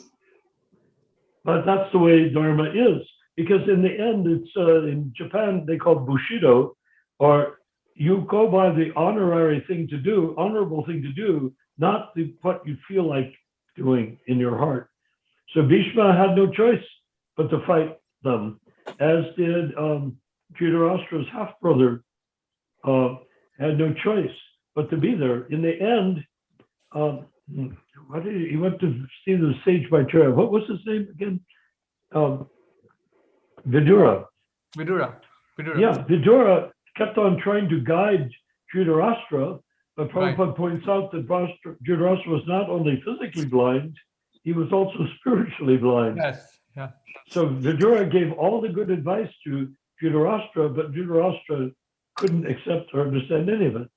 Right. When it came down to the push comes to shove, down to the burning of the house of Lak and all of these murderous intents from the Kurus, this is pertaining to the idea of Dharma again, because we were having a conversation earlier with Ramachandra Prabhu, that when it comes down to Dharma, he realized he could no longer stay in the house of the Kurus. But by Dharma, he had no choice. A half-brother of Dhritarashtra, his mother was a Shudra, I believe, but nonetheless, half-brother of Dhritarashtra, he had no choice but to stay. Just like Bhishma had no choice but to stay. So what he did was something very, very perfect. He went to the doorway with his bow, and he put his bow in the doorway, not inside the building and not outside the building, but in the doorway of the building. Like where the door shuts, click, there's the bow. That's very much like Lord Nrsimhadev not coming inside or outside, because that was one of the protections that Hiranyakashipu asked for. I don't want to be killed on the land or on the sea, or in the air. I don't want to be killed indoors or out of doors. I don't want to be killed daytime or nighttime. So he made all of these conditions to Brahma that were supposed to work. But when Lord Nrsingadev came, he didn't kill him inside or outside. He killed him on the threshold, because he broke the column, and he sat on the column, which was exactly between the inside and the outside. And it was twilight, so it wasn't daytime or nighttime. So all of these conditions that he had made were, and not be killed by man or beast, but he was killed by the Supreme Being, the Supreme Personality of Godhead, Krishna, in the form of Nrsinga. So all of the conditions were met, because none of his mental calculations, even though he was so powerful, he had taken over the kingdom and throne of Lord Indra, the king of heaven. He's sitting there. He still doesn't have enough intelligence how to avoid being killed transcendentally by the Lord. But so the same thing happened with Vidura. He goes there, and it's neither indoors nor out of doors. So if he leaves his bow indoors and walks out the door, he's a traitor, a deserter, and punishable by death. He walks out, he leaves his bow. I'm not going to do this anymore, like a cowboy taking off his pistols and throwing them on the ground and walking out the door. No. And he didn't take his bow with him, even though he was a super quality chaksha. He didn't take his bow with him. Why? Because if he left the bow, he's a traitor. If he takes the bow with him, he's a deserter. In the samurai language, it's called a ronin, or a samurai who has no master. He's just wandering there. He had a master, Dhritarashtra. If he walks out with his bow, then he's a traitor. So he has to leave the bow in the doorway, and then he goes to see the sage Maitreya, because again, he could not go outside the building and say, get married and have a bunch of cute little kids or something of that sort, or become a farmer, or just retire. He couldn't do anything. He had to go only to the lotus feet of a pure devotee of the Lord, and that way he did not break any rules or destroy any dharma. So the questions from the YouTube channel. Okay. Is religion and dharma the same? It depends how you define religion. But what is religion? I mean, if you talk about Catholic religion, then there's absolutely no similarity between religion and dharma. Judaism, Islam, Christianity, there's no similarity between religion and dharma. They have no idea about dharma. They are completely clueless when it comes to dharma. They're just struggling along, feeling themselves to somehow or other been favorably noticed and protected by God. Since the word dharma comes from Hinduism, we can talk about it. Not Hinduism, from Sanskrit. And dharma. Before Hinduism. What? Yeah. So you can discuss the higher existence. Hinduism, the religion Hinduism and dharma the same. No. Hinduism simply means, it's a Muslim term. Hindu is a Muslim word. It means those who are living on the other side from Afghanistan, on the other side of the Indus River. Hindu means like behind the Indus. So it's those people living over there. It's a Afghanistani Muslim word, probably brought by the Mughals. But it's not a very favorable word. It's a very disrespectful term, Hindu. That's what we call religion. We name it Hinduism. We are naming it. So that's what I'm taking. Therefore, Lord Chaitanya appeared 500 years ago to stop that nonsense. Can no longer call Vedic Dharma Hindu. We have to say Sanatana Dharma is real. Hindu is just body consciousness warmed over from leftover Vedas from a time that's no Leftover longer exploitation. respected. Now, Hindu is a bad, dirty word. All right, Jai. You like that? Hindu is not a good word because it means after being abused by the Mughals and then after being abused by the British, therefore now we have Hindu, left over by being disrespected, destroyed, dominated. And what is the word? In the Vedic culture, the Vedic religion or Vedic practice, Sanatana Dharma, was never defeated. But What is Sanatana Dharma? the Indian population in Kali Yuga, beginning of Kali Yuga, were defeated by the Mughals of all people and defeated by the Christians, so-called Christians, barbarians, Malachas, dominated the Brahmins of India and made them into Hindus. So Hindu was created by the invader. It is like using the N word to describe an Afro-American person. So Hindu is like the N word, and they embrace it. So can you define Yeah. Sanatana Dharma? What is Sanatana Dharma? Sanatana Dharma is the eternal practice coming down from the beginning of time through Brahma, through the Sampradaya. The Vaishnava Sampradaya is that Sanatana Dharma. Sanatana means eternal. So Sanatana Dharma is coming from Krishna Loka. But that's, It has that nothing is to do what- with the earthly practices of men that have been abused and treated badly by substandard, sub-Vedic invaders like Muslims, and then really bad people like British. But if the people are not practicing Vaishnavism or the parampara, it's if they're practicing some other thing like trying worshipping other gods, it's called Hinduism, Yeah. right? Well, no, Hinduism is, you can call anything Hinduism.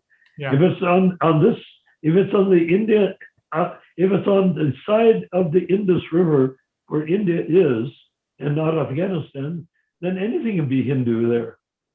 Well, you can call another name. They named it Hinduism.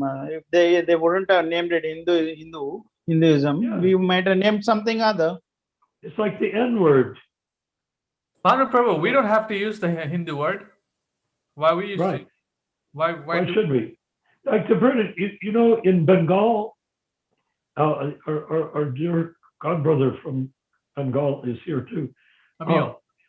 Emil, in Bengal, there's the British called Mukherjee and Chatterjee, you know, Mukherjee and Chatterjee. So what is Mukherjee Chatterjee? People go by that name. Is he available to? Is he still here? Emil is there. He's probably listening. He was having some Okay. sound problems. Oh, I see. Okay, so Mukherjee Chatterjee. I don't remember what Chatterjee. No, I don't remember what Mukherjee meant. But Chatterjee is Chakravarti. And the British turned it into Chatterjee because they didn't want to honor anyone with the name Chakravarti, which is a very sacred word, sacred name. Like Srila Vishwanath Chakravarti. Mhm. We're not going to say Srila Vishwanath Chatterjee, are we?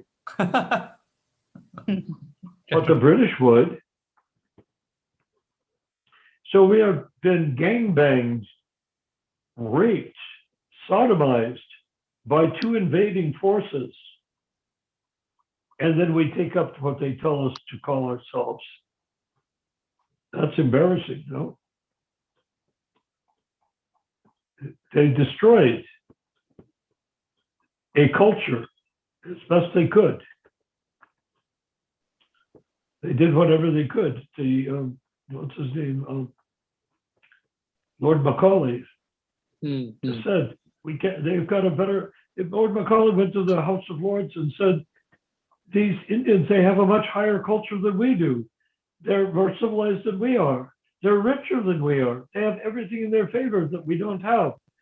So we'll never be able to conquer that country unless we can destroy their culture and destroy their books, destroy their religion. So after destroying everything, then we can call them Hindus, and we can call Srila Vishwanath Chakravarti, hey, Chatterjee. Insulting to call Chakravarti Chatterjee. But if you have a gun and you have power and you're eating beef in front of the Brahmins of India, and you're making the Brahmins into your maidservants in your house, well, you can do pretty much anything, but not forever, because that came to an end when Srila Prabhupada arose out of the ashes of India and came to America, and then came back to India with Malachas following him like Shiva's followed by all these ghosts and whatnot. And Prabhupada came back on an airplane, not Nandi the bull, and he brought with him all of these creepy Malachas who then chanted Hare Krishna all over India and blew the minds of the, shall we say, Hindus. The Hindus' minds were blown by Prabhupada transforming not Hindus into Vaishnavas, but Malachas into Vaishnavas, leaving the Hindus to wish they had that opportunity for themselves, which gradually they did to get some of that opportunity for themselves. You know, I have really bad experience with the so-called Hindus. I mean, no, that's not the right word. But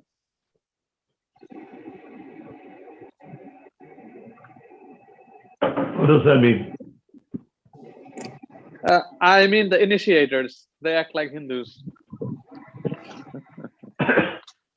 Well, yeah, because Hindus are a cultural phenomenon, not a spiritual phenomenon. Oh, Hare Krishna, you're here. We were talking about Chatterjee and Mukherjee. Now, Chatterjee, I know what that is. I have heard. That is Chakravarti, right? Yes. Chatterjee was Chakravarti. Chakravarti and Prabhuji Bandopadhyay, that Banerjee. Bandopadhyay is Banerjee. Say that again. Prabhuji Bandopadhyay is called Banerjee. Bandhu, what? I can't understand. Bandopadhyay. Adhyay. Okay. Yes, like it's called Banerjee. Bandhu means servant, right? And Patai means lotus feet?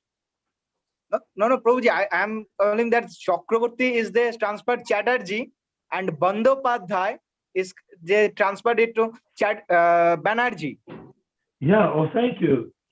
So what does it mean, Bandhu Patai? Sorry, Prabhuji, I don't know. What is the translation from the Sanskrit? Upadhyay Or do you know? A teacher. Upadhyay means a teacher. I don't know about Bandhu. But Upadhyay means like a teacher, like one who teaches. And I want to say that Naranayan Prabhuji is more Indian, more Bengali than most of the Indians. And he is the true knower of our Indian or Sanatana or Vedic Dharma culture. Then most of the Indians we have. Our historians are the cheaters. And Naranayan Prabhuji. Well, you know what happened, and I've mentioned this before, but I might as well say it now here at this moment, is that the British came to Calcutta, which had fantastic palm leaf literatures, library, full of the greatest writing of the greatest sadhus. And they came in and said, how can we let these people have better library than the English library in London? And they have also destroyed. They have also destroyed from Bengal the Sanskrit learning. the Sanskrit learning, they have completely destroyed now in Bengal. Yes, because they wanted them to be Bengalis, not sadhus. So what happened is that 20 years after they burned down the shastras in the library, they tell the kids they're in school, and kids in school are just kids, they listen to the teacher and they have to get an A on the test. And they said, you are all little savages, like Africans, you're like little savages. Why savages? Because you have no library. You have no books. You have no library. That means you're ignorant savages. But the British 20 years before destroyed the library. Yes. And that is how you cheat a population into becoming called Hindu. And Prabhuji, what is most that our own people, our own Indian people, after independence, so-called independence, they have cheated us. Oh, yes. Oh, yes. I read a fantastic book by the Maharani of Jaipur, who went and described how the Congress Party and Nehru and all these people cheated, set everything up for their relatives. They're getting 10 million rupees to make a road, and they embezzled everything and put in for 1 million rupee a road, and they took 9 million rupees in their pocket. They're like that. And the people, they said to the queen, the princess of Jaipur, I'm trying to remember her name, but she may still even be alive, maybe not. That she said that the population would come and say, help us, you're the queen since time began. Help us. And they said, we can't. Those people in New Delhi, Hindu-speaking people in New Delhi, they are now in charge. But you're the queen. They could not, the citizens could not, subjects of the queen could not understand that she had become completely powerless and that the privy purses and privileges had been awarded to cause the kings to let go of their land rights to become a democracy. Excuse me for one moment. I have to do something for a moment.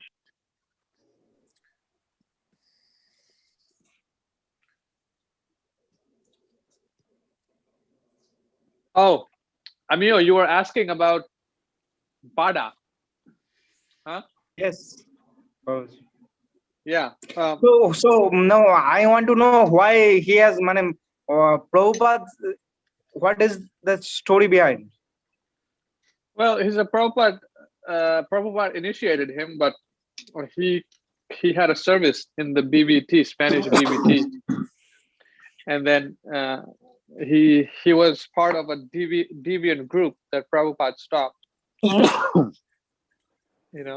then when Prabhupada told him to stop it, he just he said, we're reading your books, and Prabhupada did not allow them to read the book, so he just stormed out and left. But his present videos are very much helpful through. Yeah, it's a historical. Yeah, his history is pretty much right. What happened in ISKCON and this and that and the guru thing and initiator thing, who did what. So it's like the archive. And he does not disobey also Prabhupada in his videos. Well, I don't know, that gets technical,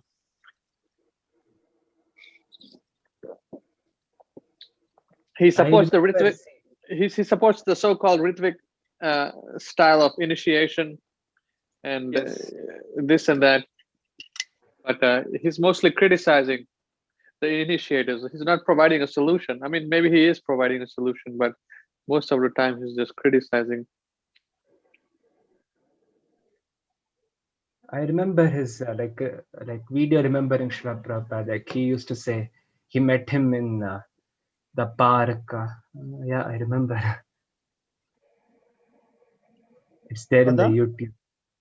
Pada? Like and Prabhuji, is ISKCON Bangalore doing the right thing in India? I have no I don't support them wholly, Prabhu. You can start Ritvik initiation, but complaining every Maharaj like you are not fit to initiate. That is glorious blasphemy, I feel. Because, oh yes, not every Jivatma can be equal to Srila Prabhupada. Like, but they are doing it their own sufficient work, practicing Vaishnava Dharma. So, initiation, by they giving initiation, they're following the rules and regulations. So, criticizing them is not a good part, yes. No, I am not criticizing. I am asking that if they are following the right path. Yes, Prabhu, they are following right path. In my eyes, I have no problem. Like they read the original 1972 edition, they distribute the 1972 edition itself. They give everyone Kichdi Prasadam. They make sure that around that 15-mile radius, nobody is hungry. Wow. They don't. Is God. that they don't- prasadam free? Yes, it is free. You get everyone gets a Kichdi, like very very tasty Kichdi. Yes. But and even like you Actually. have listened to Gaur Gopal or some devotee like that, they don't do such business. They always preach what is there in Bhagavad Gita. They have these youth programs where they teach and give Bhagavad Gitas. So in those ways, it is completely perfect. The Bangalore temple, West of Court Road temple. That's wonderful. But sometimes some devotees like they go to websites and start criticizing every Maharaj in the like Bombay, Delhi, Mayapur. Some devotees. You raise a very may I say something slightly? May Yes, I say please. something? Yes. Yeah. Okay. What is the question is, if someone is giving initiation and they're not Prabhupada and they're not acting as the emissary or the priest for Prabhupada, the pujari for Prabhupada, or what you want to call the Brahmin who's doing the fire sacrifice for Prabhupada for initiation, if they're not doing that and they're trying to give initiation themselves, what is the minimum qualification for giving Diksha and becoming a guru? Now, Ramachandra has got from the Upadeshamrita a clear set of statements by Rupa Goswami, no less, who is none other than Rupa Manjari in the spiritual sky. It says that only the Uttama Adhikari can be the spiritual master.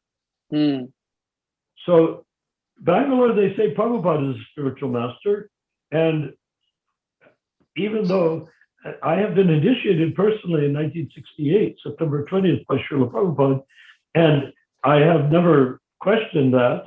But after Prabhupada entered Samadhi, people are saying, I want to be initiated by Prabhupada. And the other people came along, the so-called Ritvik gurus that Prabhupada, that Tamal Krishna set up and Prabhupada signed, they declared themselves to be more than Ritvik gurus, and now they declared themselves to be successor acharyas, which they then quickly, after a couple of years, embarrassed themselves horribly by falling down in one way or another, or several ways at a time, that they were not qualified to be gurus, and it was ridiculous for them to even think they could be gurus. Then they just now have a GBC appointing people gurus, and the GBC is not supposed to have that power, particularly since the GBC is supposed to be temple presidents serving a 3-year term as GBC, and then going back to their temples afterwards. So this whole political structure is very much like the Catholic Church, and not even remotely the way Prabhupada set things up. But he allowed that whole thing to go on because it was better to have these guys declare themselves to be gurus, which we prefer here to call them as kanista initiators, not gurus, not Diksha gurus, whatever, because they don't have the potency. They are, unless they can indicate that they are Uttama Adhikaris, then they cannot initiate according to Krishna. According to Prabhupada, according to Rupa Goswami, which means according to Rupa Manjari in the spiritual sky, who is the record keeper of the pastimes of Radha Krishna and the gopis. Yeah. So if anyone knows it, it would be Rupa Manjari in the spiritual sky. Just I think it was April or May, just a few months before leaving, Tamal Krishna Maharaj said, I've studied all my God brothers and myself, we can not be gurus. Prabhupada says, yes, I'm waiting for that. I want all of them to become acharya, but the training is not complete yet. So there Prabhupada is saying, then Tamal Krishna says, rubber stamp. Yeah, rubber stamp won't be effective. So what did they do? They rubber stamped it right after Srila Prabhupada left. Well, because they then calculated, Prabhupada was waiting for 6 months for us to become qualified. But when Prabhupada knew what they were going to do. Did he want them to do that? In one sense, no. What Prabhupada wanted was what he wrote. The Upadesha Amrita is very clear. Only the Uttamadhikari can become the initiating acharya. Okay, so here's some people that are, we had another session where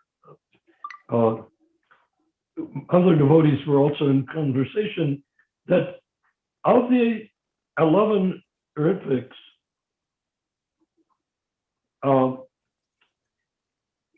quite a few of them were not following the 4 regulated principles. They were actually actively homosexual. So how can that be in acharya? And then of those, there was like 3 or 4 of those 11 that were actually in the process of reaching the end goal of poisoning Prabhupada to death. And they were supposed to become successor gurus for poisoning Prabhupada. And then a lot of them were GBC members, and the GBC was supposed to be elected. They rejected they rejected their own vow to Prabhupada that they would be elected every 3 years. There's the direction of management. And in the direction of management, it states clearly that the GBC is elected from the temple president body of temple presidents. If you have 30 temples, then you pick 12 to become GBC for 3 years. And you can re-elect them or not re-elect them. You see? So as you re-elect them, if you don't re-elect them, they go back and become temple president. In fact, they're temple president anyhow, adding the duty of GBC. So all of that was destroyed by the very people that then claimed that they were initiating gurus. How could they? Poisoners, practicing homosexuals, and bogus insurrectionist GBCs who had decided to overthrow Prabhupada's category of GBC and create their own in the face of Srila Prabhupada while they were poisoning him. So, I mean, goodness gracious, what least likely group could become Ritviks except Prabhupada didn't want the movement to be dissolved, so he allowed these so-called GBC to continue as so-called GBC, and he didn't want the movement to be destroyed by everybody running out after he was gone, the way it happened in the Gaudiya Math, that they would be running out and everybody grabbing a temple and grabbing some devotees and making their own math and it would destroy the whole movement. So by getting them to be the GBC to be totally bogus, but determined to stay in place, they saved the movement because they didn't break it up. They kept it united. For most of those GBC guys to declare themselves to be successor gurus was completely a maha aparad against Prabhupada and against the Sampradaya, against the entire Sampradaya, a great offense against them. But Prabhupada considered if they become regular gurus, the movement will continue. So they did. So now we have that situation of unelected GBCs like a plague in this country, destroying the individuality of the individual temples and the individual devotees who are meant to be independent philosophers and developing their own connection with their own existence as jiva direct perception of the self by realization multiplied 1,000,000 times. 1,000,000 direct perceptions of the self. That is sadhu sangha. That is the group working together as individuals, individually self-realized people, devotees, working together to deliver the fallen souls for the next 10,000 years on planet Earth under the guidance of Lord Chaitanya. It's actually not 10,000 years anymore. It's 9,350 years, 9,500, 9,000. 465 years. 465 years? Okay, 9,465 years. Not even 5,500 left. But if we can stick with it and deliver everyone, use our great advantage that was given us by Lord Chaitanya. Use the benediction, the blessing of us being welcomed. Instead of Prabhupada said hippies will become cockroaches in their next life. So instead of becoming cockroaches, we became initiated Brahmins. Unheard of. Instead of being malachas, we became brahmacharis and householders and brahmacharis and sannyasis. I mean, who could imagine such an activity? Who could even imagine? We have some questions now. Yes, go for it. Who's asking? Anyone have questions? Prabhu? Okay, then I'll ask. I have a question, Prabhu. Okay, go ahead. Yes, go ahead. By the way, I was responding to you. So did that help you understand what Prabhupada actually did? Yes, even that in that matters, like over 500 years ago, I could freely, if I was there, I could freely approach like Advaita Acharya and Nityananda Prabhu for initiation, like. But in the present moment, it is like only 11 people, like 25 people, 60 people, only them I can approach. It is like we are like an organization. It is very restricted and. Well, Prabhu, you can approach Prabhupada, can't you? Yes, if you Prabhu. listen to his tapes, you told me that it's like something like fire in their heart or light sparkling in your heart when you hear Prabhupada. That is Diksha. That is real Diksha.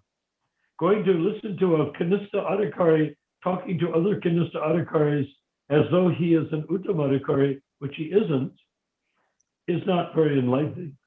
But for you to listen to Prabhupada, it is enlightening. The way you listen, offenseless hearing, offenseless listening, and offenseless chanting. That is the principle. And I assure you, none of the gurus or the so-called initiating gurus or Ritvik gurus or the initiators, the initiators that came out of that Ritvik gurus, and none of the so-called gurus, which we call initiators because they're not really gurus today, none of them can take anybody back to Godhead. They're Kanista Adhikari. There's Kanista Adhikari, Madhyama Adhikari. Madhyama Adhikari is the stage by which you develop your Swarup so that you have a form with which to relate to Krishna, and it's co-created between you, if you're a Madhyama Adhikari, and Krishna, by the guidance, once again, of Paramatma in the heart. So when that is perfected, then the curtain of Maya rolls up and you come under the protection of Yoga Maya and you can see Krishna face to face. But you've already developed your Swarup or form with which to participate in pastimes with Krishna in Krishna Loka. Otherwise, we can go to Vishnu Loka and just worship. Glory to God in the highest, like that, we can, glory, we can sing like that, but it's not the same as rasas. Do you have a question? Yes. I have a question. Are you the same person, Prabhu? Bold. Is this Hare your Krishna. photo, Prabhu? Who is it, Prabhu? Yes. Go ahead, Nara- Shreya. Yes. It is not Prabhuji. I Yes. have heard your lecture, like your memory. I was very happy. I could associate with you personally. Jai. I've been a very lucky man. I am coming from the lowest of the low. No, I Prabhuji, got I a have very told. strong material education. The photo you showed, But that's I am I've Prabhu. it has helped me to do what I do in Krishna consciousness. Everything I've learned from birth, I've been able to engage in Krishna service. But actually, thank you. But do you get the distinction on who can actually be an initiating guru? That's the main Yes, point. Prabhu, I understood. And Yes. if you want, Ramachandra can pull up the quote and you can read it from the Nectar of Instruction, verse 5. And it's very clear. It's very clear.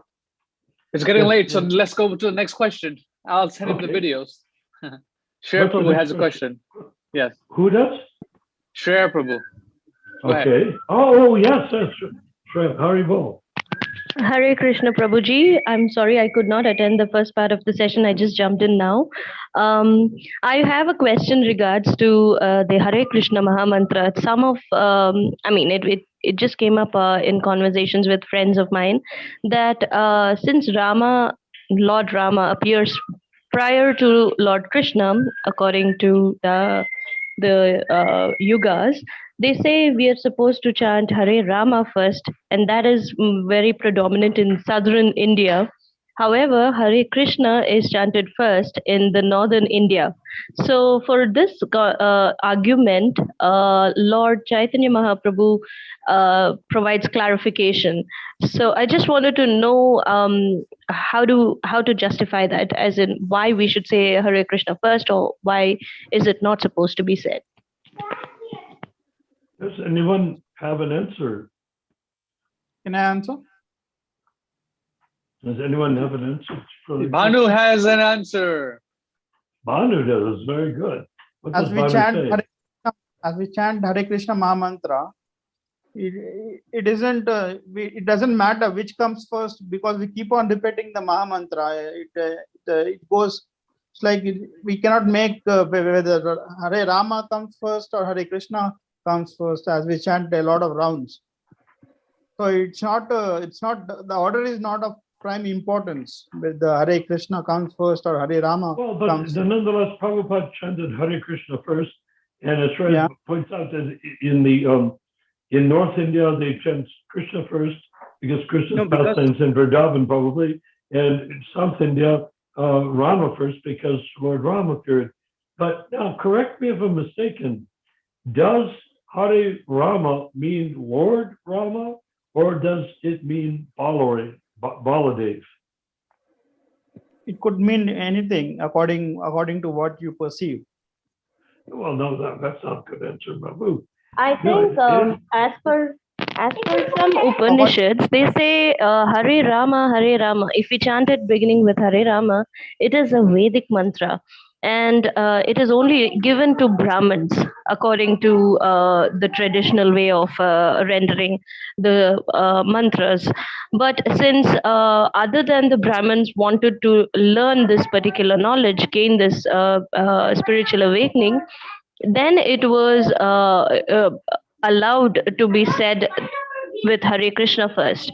They also try to justify this by the story where Valmiki, the poet who wrote the Ramayana, he was asked to chant Mara because he was not able to say Rama. So then he goes on chanting Mara, Mara, Mara, which becomes finally Rama. So they say that either ways, whichever way you say is not a problem, because it's anyways going to contain the same potency of the mantra. So I just wanted to clarify if this read up that I did read on one of the websites, is it correct? What we need to do is to go further and study the meaning of Rama in the Maha Mantra, because I'm not clear that it means Ramachandra. I think it may mean Balarama, Balaram, who was in Nordichananda. There are three Ramas. It could mean Lord Rama, it could mean Balrama, it could even mean Parashurama. It But depends on. ideally, they say it is Rama who appears first in the yugas, right? In the order of the yugas. But So what if Rama it comes isn't- first what and if then it- Krishna. So Yes, that's what I read. Ramachandra, right? Ramachandra. Lord Ram is Also, Ramachandra. there is this. That's According to correct, Gaudiya Narayan Prabhuji.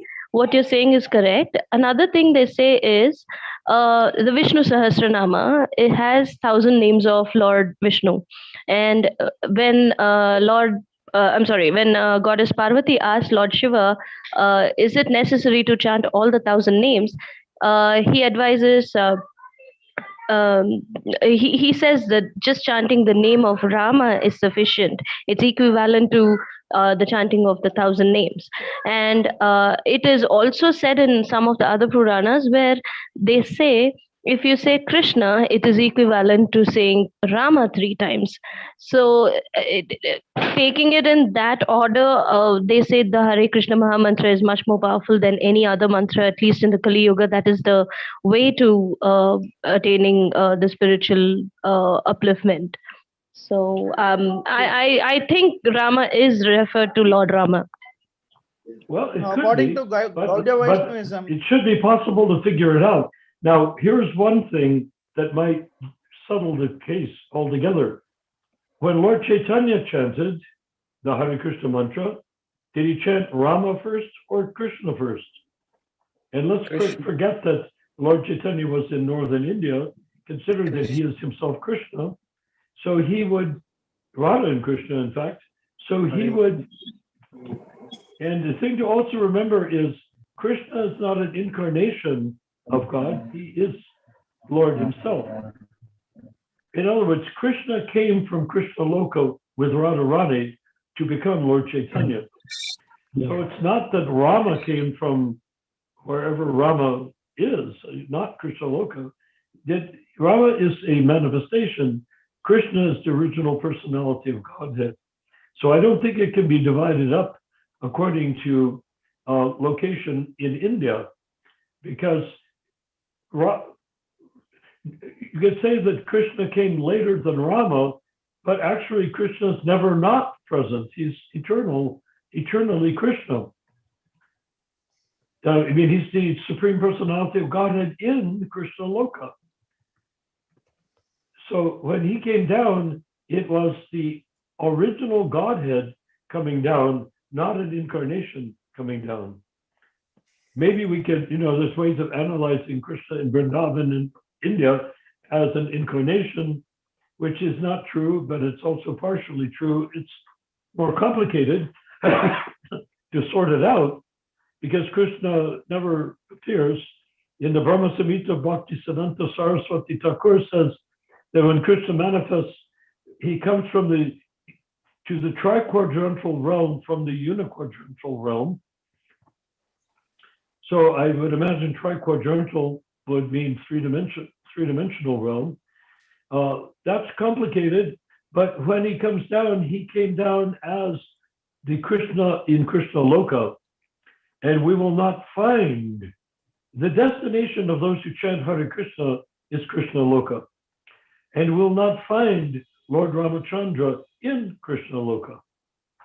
Actually, I have no idea if Lord Rama is an incarnation, if he's the original personality of Godhead, and if so, is there a Ramachandra Loka?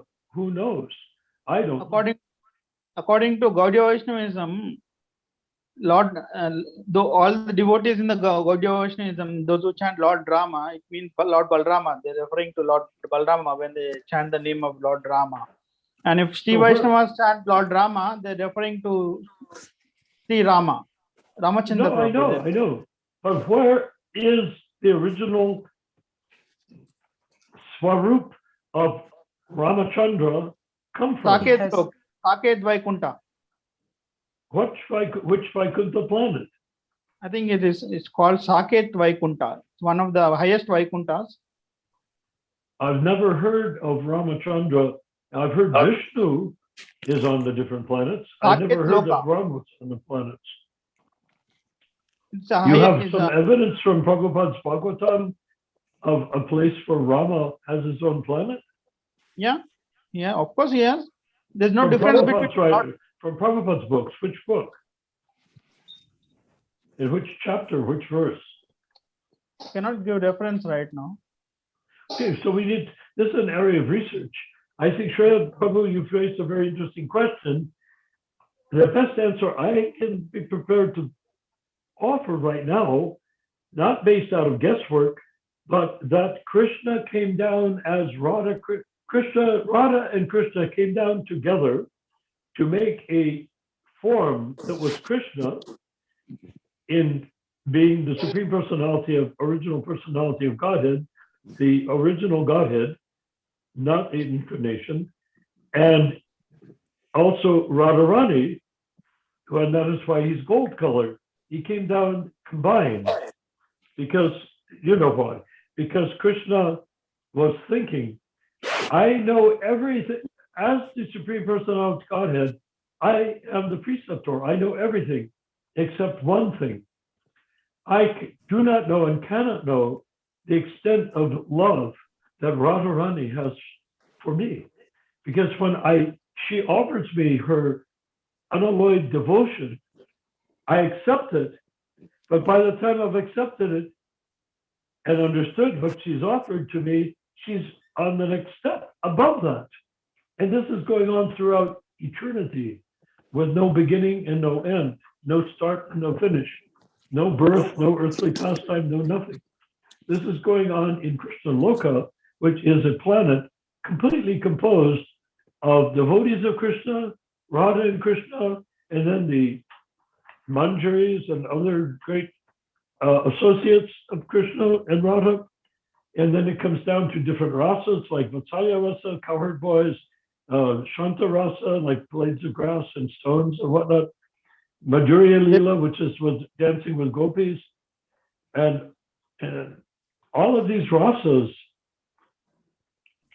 are there in Krishna Loka, but they all lead up to they all support and are leading up to the rasa of Radha and Krishna, supported by Lalita and Vishaka and by Rupa Manjari and others like that. The rasa is coming up to Krishna, but he could not understand the final bit. And the final bit is every time he accepts Radharani's devotion, she has another layer of devotion that's beyond it. So he can never catch up with her. In that sense, we could say the devotee is ahead of the Lord, because the Lord receives the devotee's love and bhakti, but as the Lord accepts it, the devotee goes further. The Uttama Adhikari devotee goes further.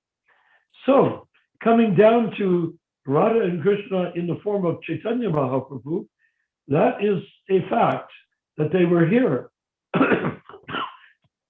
So it could not be Rama first if Krishna is Krishna from Krishna Loka, who is not an incarnation of Krishna. He is the original Godhead from which all manifestations emanate, all the Vishnus emanate.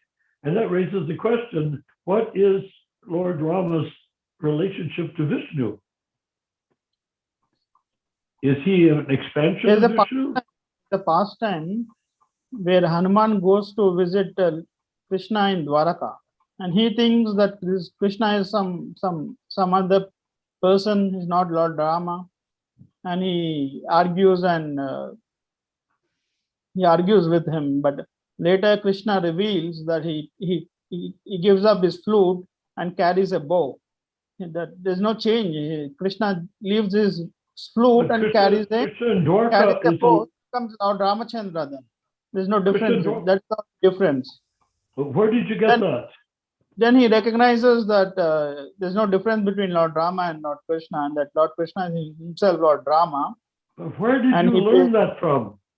Where did you learn that factoid? Where did you get it? Which book by Prabhupada did you read it in? That I saw from a movie. Or is this just the way people talk in India? That's from a movie. It's a devotional movie I saw. What? There's a lot of confusion, Prabhuji. I mean, there are people referencing Padma Purana for the Hare Krishna Maha Mantra. They're referencing the Kali Santana Upanishad. Then and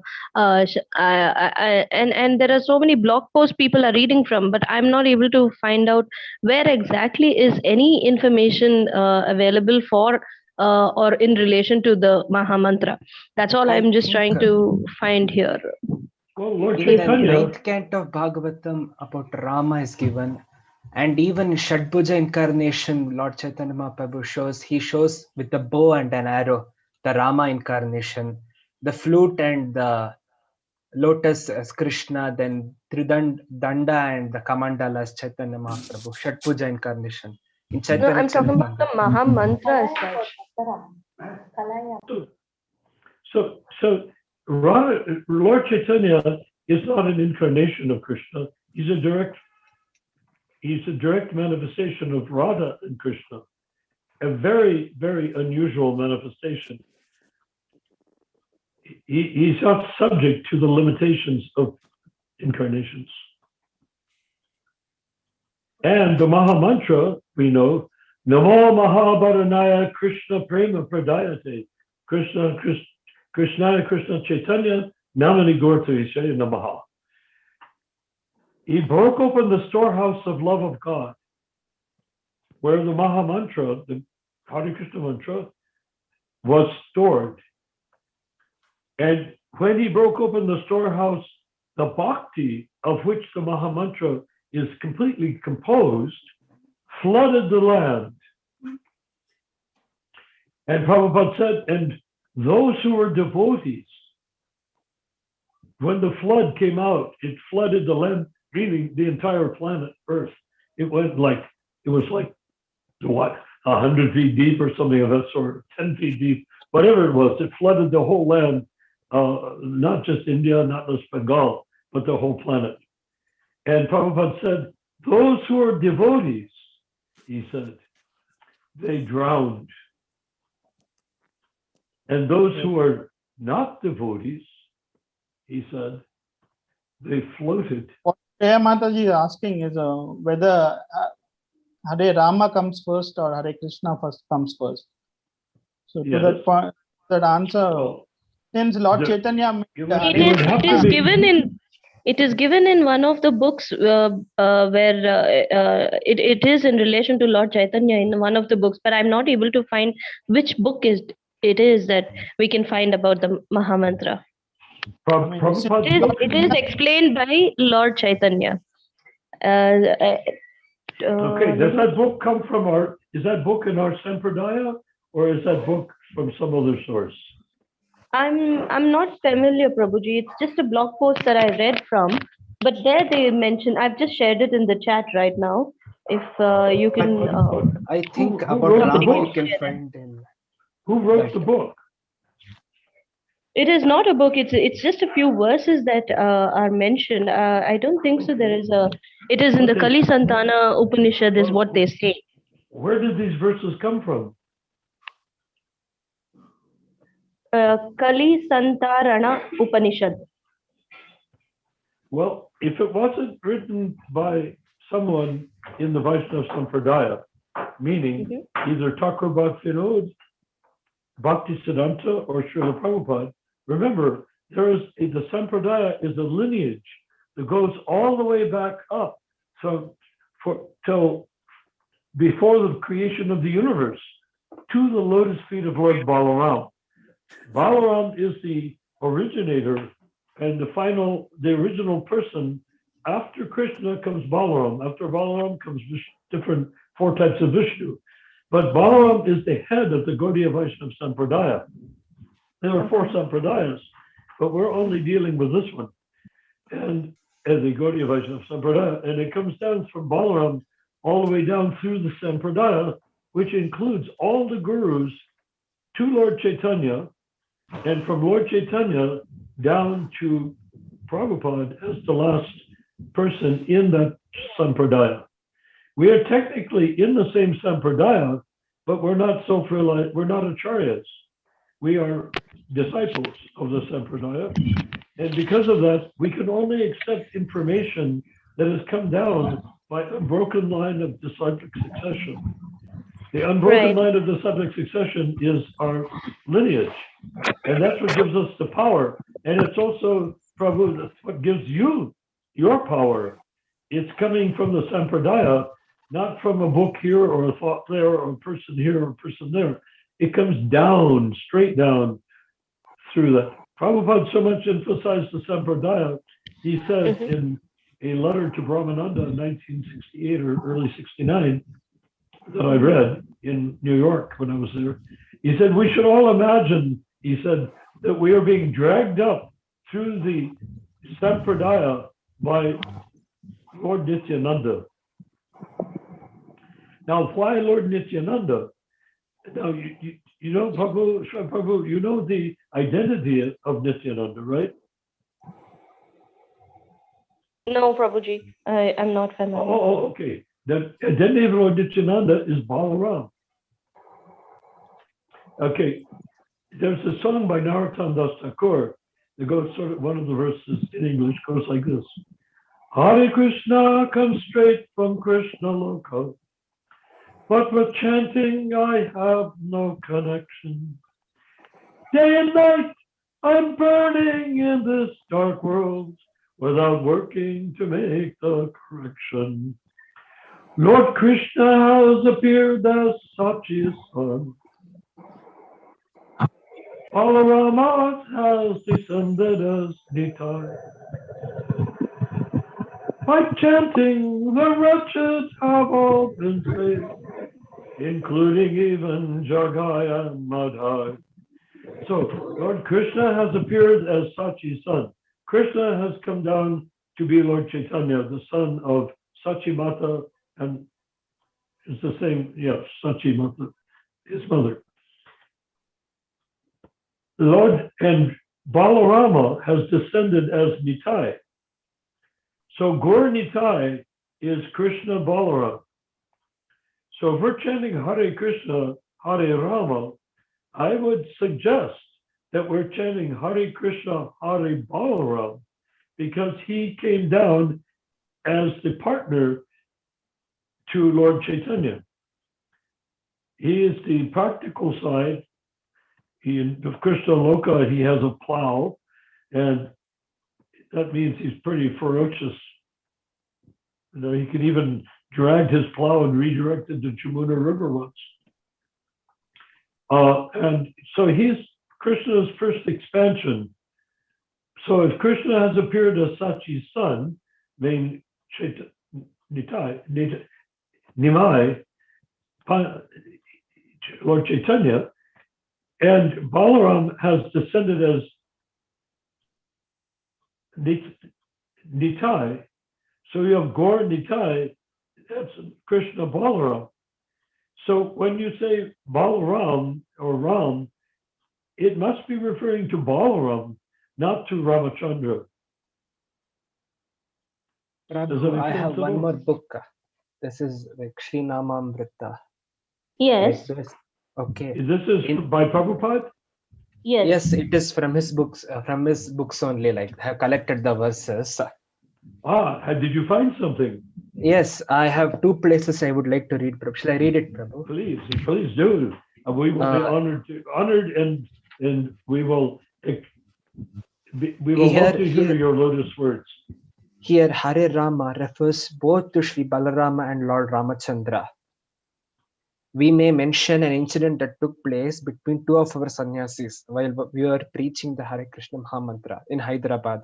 One of them stated that Hare Rama refers to Sri Balarama, and the other protested that Hare Rama means Lord Rama. Ultimately, the controversy came to me, and I gave the decision that if someone says, I think it is probably Shubhananda Das. It is still compiled and edited by.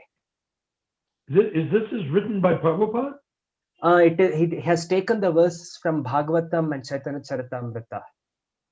But it's not Prabhupada writing the interpretation. The second quote, it was from Srila Prabhupada. I'll read that, Prabhu. Okay, and what was that quote again? Okay, it is from Teachings of Lord Kapila, the son of Devahuti. From that book, What was Okay, the he quote says you were reading right now? Where was it from? You were it reading? is from Teachings of Lord Kapila, the son of Devahuti. From that book, Yes. now I will read it. When we are Before what? chanting the Maha Mantra, we are actually addressing God and his energy. Hara, Hara. Hara is a Krishna's internal potency, Srimati Radharani. Thus the Vaishnavas worship Radha Krishna, Lakshmi Narayana, and Sita Rama. In the very beginning of Hare Krishna Maha Mantra, we first address the internal energy of Krishna, Hare. Thus we say, O Radharani, O Hare, O energy of Lord. Okay. Okay, and one more place the author says, Jayadeva Goswami also speaks of three Ramas, Parashurama, Raghupati Rama, and Balarama. All of them are Ramas. Well, yes, but read that again. Jayadeva Goswami also speaks of three Ramas, Parashurama, Raghupati Rama, and Balarama. All of them are Ramas. But which came first? It says Parashurama, then Raghupati Rama, and Balarama. Well, Parsuram is an incarnation of Krishna, one of the Dasa avatars, one of the 10 avatars of Krishna. And Balaram is Krishna's first expansion, much higher than Parsuram. Maybe Parsuram expands from, all the expansions of Krishna expand from Balaram. So I would say it makes a strong case that Balaram or Baladev is the person ultimately referred to in this quote that you gave, because Parsuram Prabhuji, we want to is read an incarnation of Krishna, and It's referred to as Sita Lakshmi and Lakshmi Narayan because the Hare Krishna mantra was there even before Chaitanya Mahaprabhu came. And when Chaitanya Mahaprabhu came, he turned Hare Krishna first before it was Hare Rama, Hare Rama. Chaitanya Mahaprabhu placed Hare Krishna first. That's what, Prabhuji, do you know which book is it being said in? I know I did read in that link I just shared that it is said by Lord Chaitanya Mahaprabhu, but I'm just asking, do you know which book is it from? Sri Namamrata, I think so. He's reading. this is a great Istagosti. This is Istagosti, real Istagosti. It's an association of devotees seeking the absolute truth in each other's association and hoping that Krishna, Paramatma, or Krishna himself as a coward boy, even will come through our hearts and help us understand what is actually true. And Naranaran Prabhuji, I just want to also find out, according to Srila Prabhupada, where is the Maha Mantra mentioned? In which of his books can we read anything about the Maha Mantra? Is it in the Bhagavad Gita, or which book can we find that information? As far as I know, the only utterance of the Hare Krishna mantra comes from the Chaitanya Charitamrita in the pastimes of Lord Chaitanya. Yes, I think that is the book we need to look through now to understand more about. Even when Lord Chaitanya Mahaprabhu speaks with the Is somebody shared the Charitamrita? Lord you have that verse, no? Ramante Yogino Nante. Like Chaitanya Mahaprabhu gives 64 meanings of the verses. Okay. I forgot the name of the other person. He was teaching Mayavada to Lord Chaitanya for 7 days continuously, and Lord Chaitanya Mahaprabhu replies by giving 64 meanings to the one verse, Ramante Yogino Nante, where he speaks about Lord Rama. Vishwambar Prabhu. Yeah, Lord Rama is significant. I mean, hugely significant. What I don't know personally is where did we know that Lord Ramachandra appeared in Ayodhya, and he fought Kamsa, and Kamsa was trying to build a tower like the Tower of Babel to go to the heavenly planets, which is where the Bible probably got the idea of it. But what we don't know, or I don't know, is where does Lord Ramachandra have an abode other than Ayodhya? Does he have his own planet anywhere? There is one map like under Bhaktivikas Swami artists have drawn. We might Can I have share to the screen, Prabhu? Sure. Okay. whole of chart. Maybe we can find that information. Ramachandra Prabhu. Hang on. Participant screen sharing. Just a minute. I'll share this. Or is Banu going to do it? Yeah. This is a fascinating conversation. So what is that you're asking to share, Prabhu? Can you give me? Tell me. He needs access to share the screen, Prabhuji. Banu Prabhu, you need to make him co-host so that he can share. Yeah, sure. Is Banu here? Is Ramachandra here? Ramachandra, I think is not there, but Yes, Banu. I'm the host right now. Okay, I made you the host, Prabhu. You can share the screen. So is that Banu? Are you here?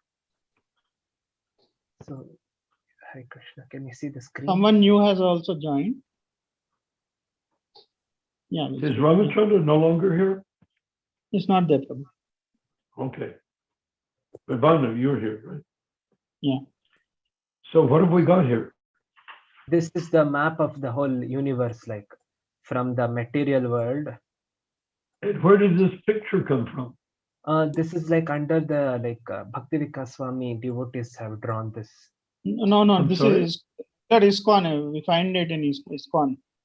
Who's Yeah, the author of the picture? Who designed the picture? Like Bhaktivikas Swami got the verses. I'm sorry? Bhaktivikas Swami. He's not an Acharya. No, I've seen this picture many times, many places. It represents this material world and the picture. They have drawn this I hate to image. say it, but people like you and me or Bhakti Vikas Swami cannot make things up. Bhakti Vikas didn't make this up. He probably it from. I mean, we have to, I don't want to sound limited, but we have to accept only things that we got from Srila Prabhupada. This is from Srila Prabhupada. He probably shared it from Srila Prabhupada. Naranaran Prabhuji, what they say is this particular chart was drawn on basis of the Brahma Samhita and all the other books. And keeping all of those verses, they have come up with a visual representation to understand it better. That's what they say in ISKCON. How do we know that it is perfectly understood? So what is, okay, let's just go for the heart of the matter.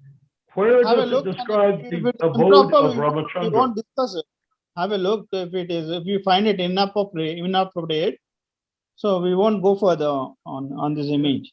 Remember, I was in charge of designing all the pictures for the art department for 5 years, 1975 to 1980. So if I'm questioning a piece of art, it's because we all questioned any art when we were working with the art department. We couldn't just accept things because somebody came up with it. But anyhow, having said that, where is Lord Ramachandra? It says like Ayodhya Dhama, Dwarka Dhama, Mathura Dhama, and Gokula Vrindavana. Do you see Lord Rama anywhere?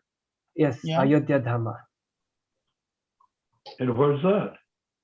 Here in like Starting of the lotus. Where does it exist? Zoom out. It says Ayodhya Dhama over here in the picture. Zoom out. Dwarka Dhamma is on earth. Ayodhya is on earth. Where does it show his eternal abode? Zoom out. The first part of the world of Goloka petal is Ayodhya Dhama, then Dwaraka Dhama. If you as you go deeper, it's Mathura Dhama, then the center is Goloka Dhama. But Naranaran Prabhu, you're asking a very fantastic question because Rama was an incarnation. He probably doesn't have a particular abode.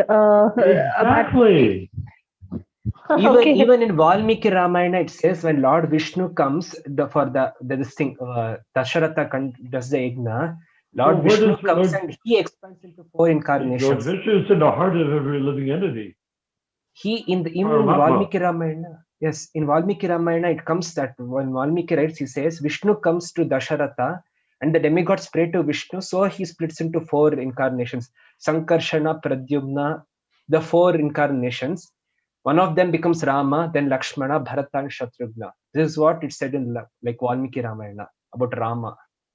So I missed exactly, unfortunately, where the source of Rama is. What is the source of Rama that you were describing? I need to study Bhakti Siddhanta. I have the book of I think you're indicating that in the Krishna Maha Mantra, Rama is referred to Balarama because he is in connection with Lord Chaitanya Mahaprabhu as well, like you were explaining earlier. Is that what you're indicating, Prabhuji? I'm sorry, I couldn't understand what you said. Sorry. I was asking you. Yes. I was asking you, are you trying to indicate to us that in the Maha Mantra, Hare Rama, the Rama refers to Balarama and not Parashurama or Lord Rama Ramachandra, because they were incarnations. However, Balarama was along with Lord Krishna. So are you suggesting that this is what it is indicated? In Krishna Loka, Krishna first of all exists. Then he manifests his first incarnation or manifestation, plenary manifestation is Balaram, Baladev. And he and Krishna and Mother Baladev and the cowherd boys all play in Vrindavan as children, and Balaram and Krishna came and killed Kamsa, So these are all pastimes that took place on earth, but in Krishna Loka, Balaram is also there. So what I'm saying is, how do we get from Balaram to Ramachandra? Does Ramachandra have a planet? Does Ramachandra have an abode? We know there's no mention of Ramachandra in Krishna Loka. So where would he be? In the spiritual sky? Or does he exist in the spiritual sky? Or is he simply an incarnation that comes down for a purpose? Ayodhyadhama is the place of spiritual world of Lord Ramachandra, and it is depicted that it is the first petal of the spiritual Goloka Vrindavana. First petal. That? Who is saying? That's what the image is saying out there. We were putting up the image of spiritual asking, world. like, has Srila Bhakti Siddhanta Saraswati Are you reading from Prabhupada's writing? I mean, does everything image we share is to be? How do we know whether when we are sharing an image? There's a million things I don't know. Can you just make sure whatever you say is coming from something that Prabhupada, as the Acharya in the Gaudiya Vaishnava Sampradaya, meaning leading from Lord Chaitanya down to us. Oh, if it is a text, we can see whether it's connecting with Prabhupada or not. But if it is, we are referring to an image, how do we know that whether it is drawn by Prabhupada, authorized by Prabhupada or not? If we are seeing an image, how do we know whether it is authorized by Prabhupada or not? If it is written by Prabhupada, then it's bona fide. I'm not saying, I'm talking about if it is. Bhanu Prabhu, this chart that we are referring to, if you look around, there are verses from the Brahma Samhita and the other Upanishads. So we need to read those verses to identify what it exactly means and see if it correlates with any of the books written by Srila Prabhupada to take the authentication chart. Exactly, 100%. But it never, in all the verses I saw, it never said about Rama. I thought I'll take a week's time and study. I have the book by Srila Bhakti Siddhanta Saraswati Thakur, like Brahma Samhita. So, like 1 week's time, I might need to study this. Yes, because everything is said about the demigods in the Brahma Samhita, and he is the one who is actually giving more information about Lord Krishna. So yes, you have to read that book and the Lord. The 9th canto of Srimad Bhagavatam is about Lord Ramachandra. So even that we need to refer. Like Srila Prabhupada has given like a brief Ramayana in that 9th canto of Bhagavatam. Please share all of this information in the WhatsApp group so we can also try and read up as much as possible. Yes. So what we Yes, need to do, and this is a thing which each and every one of us can try to do, is find out the original abode of Ramachandra. Is it Ayodhya or is it somewhere else in the spiritual world? I've never heard of Ramachandra appearing outside of Ayodhya during the million years ago when he was manifested here on earth. But I'm very open to understanding a better understanding. Now you have this Bhakti Vikash. Who did the actual artwork for the Bhakti Vikash's illustration? I think it is some artist in BBT. There is no details about who has drawn it or something. You find everything in Google, like. But, oh, you just found it just now? I'll share the Goloka chart and the explanation link in WhatsApp group, so you can check the YouTube video they have. It elaborates the entire chart in detail, so we can refer to that. I'll share that in the WhatsApp group. Yeah, and can you forward to me, perhaps? Yes, Prabhuji. Are you also in the group, Prabhuji? The legend. Which group? WhatsApp. Bhanu Prabhu, do you know if Prabhuji is there? I know you are there in the same WhatsApp group as I am. Yeah, I'm with the Zoom call. I'm with Ramachandra. I'm actually here as a guest of Ramachandra and Bhanu. I'm not sure, Prabhu, if you are there. I'll just check. Prabhuji, would you mind sharing your number so we can just check? Oh, my telephone number? Yes, I see Nathan Zakhem. Is that you? Yes. Okay, and you are in. My phone number is 213-840-9130. Yes, Okay, I see that. there. Group. Yes, Prabhu. I'll share it in the same WhatsApp group, so you can. You want my email address as well? Okay, I'll definitely do that. You can, Bhanu Prabhu, will you share Prabhuji's email in the group so I can mail it to him personally? Bhanu Prabhu? Okay, 1 second. Okay.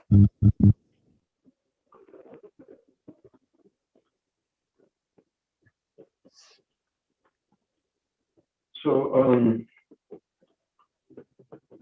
do you need my email address? Prabhu, the phone number is enough. Like you can share the.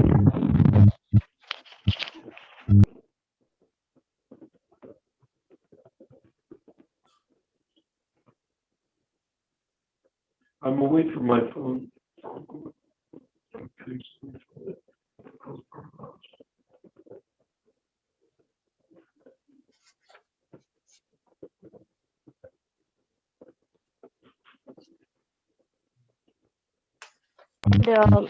Rama Subramanya Prabhu, would you be able to share any of Lord Chaitanya Mahaprabhu's books, ebooks? Do you have that?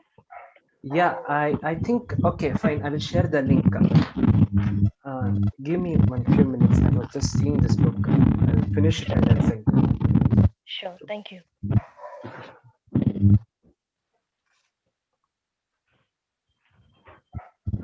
This is amazing.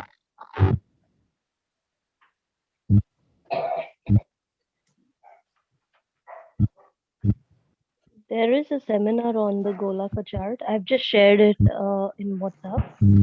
I'll send you also the link.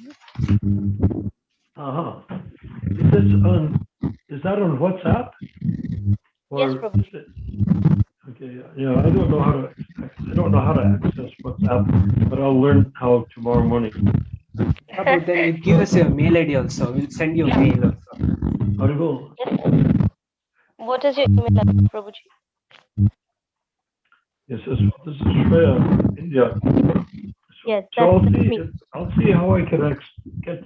I have to download. No, I think I may have to download the app of WhatsApp from the Google Store. Just a minute, I have a parcel. It's called Goloka chart. Yes, I just shared it to you. Yes. Well, I would So be you very interested Mhm. you see, I was involved with publishing and republishing the Bhagavatam from the beginning. Not Prabhupada's in India, but in America. And you know the first canto of the Srimad Bhagavatam? The first canto of the Bhagavatam with a picture of Vaikuntha Loka and Krishna Loka on it. Okay. I supervised every brushstroke of that. Okay. It came from Prabhupada's original that he brought from India, but we refined it for the American edition. Okay.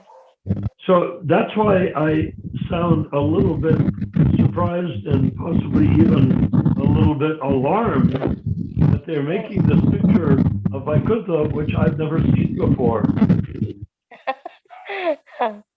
I can share the chart as well. I'm just looking for that. We keep getting all of the information from all sorts of people. Is there any way you could send it to my email? Yes. Yes, Prabhu, we need your email. We were asking for your email. Okay, my Karmi name, or sort of a Karmi name, my name is Nathan, Nathan, but in Sanskrit, it is the same as in the Hebrew word name, but in Sanskrit, it's Nath An, or of, Nathan, just like Tamil would say Nathan, being of the Lord, right? Like Jagannath. Now, Nathan, Nathan, dot Zakheim, Zakheim as in Mary, at gmail.com. Okay. So that's Z or Z, Apple, Kangaroo, Harry, E, I, and M as in Mary. Okay. Yeah, that's it. Okay. Yeah, I would love to see that chart and find out where it came from. All right. Have you seen it before? No. I have seen it. I have my nearby temple, like it's in about 5 kilometers from here. They have this photo in the. So what is the point behind it? I mean, the way it was drawn, was that Krishna Loka at the top? Yes, Krishna Loka was at the top. And then it had those inserts somewhere down the line of a lotus flower or something of that sort. Where did he get that? I mean, I've never heard of it or seen it.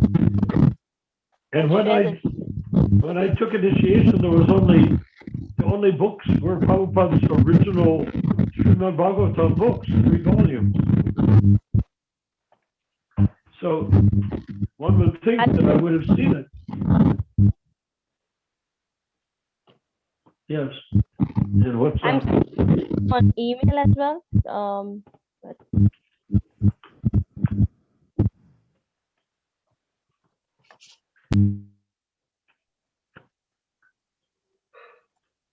No, that's really was a big surprise.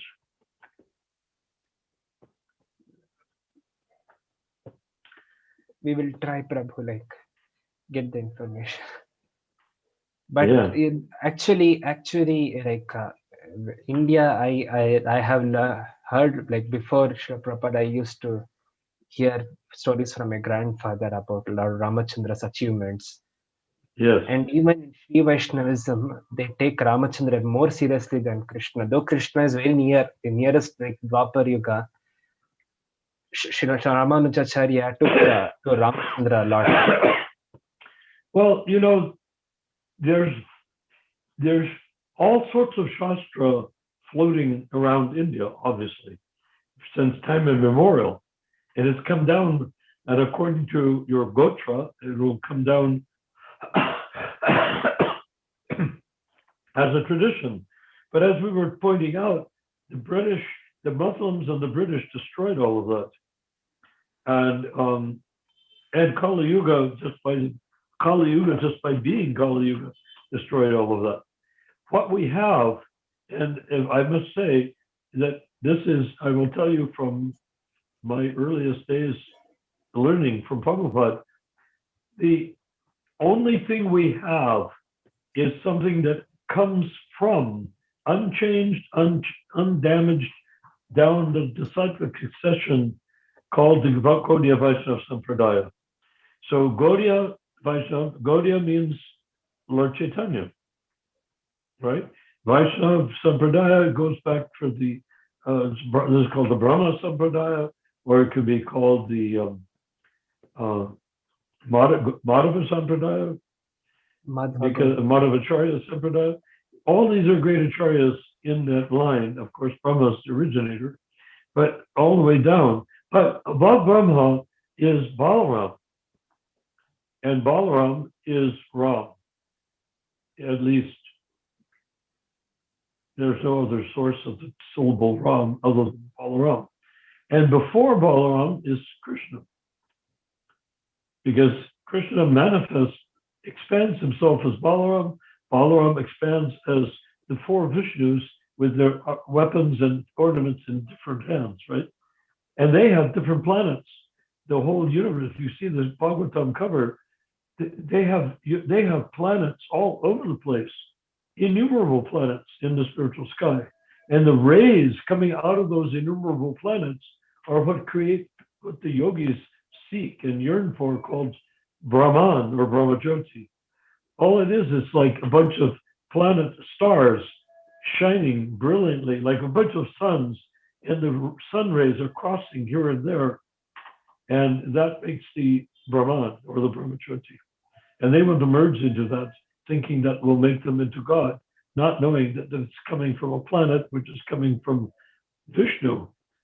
And they don't know that. So that ignorance means that the Brahmajyoti is stuffed full of yogis who are pretending that they aren't eternal beings. They think they've merged. But Prabhupada said because the yogis gave up their individuality to merge into Brahman, yet they're eternally, individually parts and parcels of Krishna, as are we. There's no difference, except that they've given everything up. So after some period of time, and it could be from earthly terms or any sort of terms, you can't measure the passage of time in the Brahmajyoti. But after a certain period of time, shall we say, they begin to get an urge to experience things, because the part and parcel of Krishna is meant to be in a rasa with Krishna, not floating in the Brahman. So they're floating in the Brahman, all right. Prabhupada describes it's like a green bird and a green tree. They think they have merged, but they haven't. It's a green bird in a green tree. It looks like it's disappeared, but it's only because the tree is green and the bird is green. So the Brahman is light and the Jiva is light, and he's floating around there. At some point, he gets a desire to do something. Even after gazillions of years, he gets a desire to do something. When he gets a desire to do something, he has to come down and take birth from the Brahman. You can't stay there forever. You can only stay there until you get bored, in which case you come down. Yes? Prabhu, I have a question now. Yes, you're talking about parampara, and you're telling it's a lineage and how we belong to the Vaishnava parampara. Is it by choice that I become a Vaishnava, or is it by birth I belong to this parampara? How do I know which parampara I belong to? By great good fortune. Oh, how do you know which one? The only parampara which works right now is the Gaudiya Vaishnava Sampradaya. Lord Chaitanya touched on all the other three other sampradayas also, and I don't know exactly what he did, but he did make it possible for them to come and join us. Not that we have to stay rigidly into one sampradaya. We do, because we're coming straight from Lord Chaitanya. But he did touch on the other three sampradayas, like the Sri Sampradaya, and other sampradayas like that. I forgot the Vishnu Swami Sampradaya and Rudra Sampradaya. Kumar Sampradaya and Rudra Sampradaya. Yeah. So those sampradayas are there, but they're not leading us. They're not directly manifesting Lord Chaitanya. If they were, if you walk into a temple in South India, like a Sri temple or the Tirupati temple or something of that sort, you would see Lord Chaitanya deity on the altar there, but you don't. But if you go to an ISKCON temple, which is in the Gaudiya Vaishnava Sampradaya, in the ISKCON temples, whatever else you want to say about them, good, bad, or indifferent, they are representing Lord Chaitanya because Lord Chaitanya is there. You walk in, you can see Gaur Nitai. There is Lord Chaitanya Nityananda in the temple. Not just stuck there, put there by an acharya who came here from the Bhaktisiddhanta Saraswati, not just an ordinary. These are all George Lord Chaitanya, what Bhakti Vinod Thakur, Gorkashwar Das Babaji, in a special way, which I could take hours to explain. And then there's Bhaktisiddhanta Saraswati, and then Prabhupada. And as far as I can see, that's it for the next 10,000 years, not for the next 9,565 years, whatever it is. That's it. There's not going to be another acharya after Prabhupada because we don't need one. Everything that is needed has been done. Books, they changed them. Okay, we have to change them back again. You know what I mean? Temples, yeah, he opened them. All we have to do is keep them pure. The GBC, yeah, all you have to do is get them to be elected instead of appointing each other. So, Prabhuji, when you say that now we belong to the Gaudiya Vaishya Parampara, Yes. do we all need to take Diksha to be, you know, or is it not required? I don't understand that part. Oh, that's an interesting part, and nobody understands it completely. Well, I won't say that. Let's say that what it is. Diksha, yes, we do take Diksha in the Gaudiya Vaishnava Sampradaya. The question is, what is Diksha in the Gaudiya Vaishnava Sampradaya? Yes. For instance, Lord Chaitanya took Diksha from a Mayavadi sannyasi. So he did not take, he didn't take Diksha in the Gaudiya Vaishnava Sampradaya. But the point being is that the real Diksha is Shravanam Kirtanam. If you surrender to Krishna, that is Diksha. There's a wonderful devotee, a dear friend of mine named Vakuntanath. He lives in San Francisco now. And he asked Prabhupada, he said, Srila Prabhupada, this is back in early 1970s, he said, oh, Srila Prabhupada, just look, we're printing millions of books. And what if people read them and want to take initiation? And what if they read their books, take them seriously, and they want to take initiation from you? How can you give initiation or Diksha to millions and millions of people? Not a bad question, eh? And Prabhupada responded, he said, if they read the books, follow the instructions, live accordingly, make their lives according to the Srimad Bhagavatam or whichever book it is, or all of them. If they take the books and they become absorbed in them and live accordingly, he said, that is Diksha. My touch, he said, is only the formality. So from that, I think we can understand that the real Diksha is surrendering to Prabhupada via his writing, via his books. He is not different than his books. And as you pointed out earlier, Shreya Prabhu, you were talking about listening to Prabhupada's tapes, watching the videos, seeing Prabhupada about to enter Samadhi, all of that. And you said to me, sort of yearningly, oh, Narayan, I wish that I had been able, like you, to associate directly with Prabhupada. And then you wanted to see pictures of me with Srila Prabhupada. And we scrambled around and found some. And then I said, and I think this is the Siddhanta of it, the conclusion, and that is, I said, Shreya Prabhu, I wish I could have your realization of Prabhupada. because it's so nice. I have mine because I was there. I saw Prabhupada. Does that mean I was a pure devotee when I saw Prabhupada? No. I was just a person trying to become his servant and to become sheltered by his lotus feet. But you have become sheltered by his lotus feet by listening to his lectures. Are we going to say that's not Prabhupada? And we've seen the videos. He has said it himself. My books are me. What you hear is all about me. So it's like through my books I will still remain. Yes. That's what he says. So there's a prayer said by Bhaktivinoda Thakur. He writes, because his guru lived, I think, hundreds of years before him. I have to find that out for sure. Maybe someone here knows. He says, he wrote, he reasons ill who say Vaishnavas die, when thou, meaning his guru, art living still in sound. Vaishnavas die to live, and living spread the holy life around. Now I think it is for exactly what? Do you know who was Srila Haridas Thakur's Samadhi place? I think it is given. It is there in this book. I remember. Yeah. Samadhi. Just before him was Jagannath Das Babaji, but I don't know if that was the guru that he was referring to. Prabhuji, that pops another question in my head.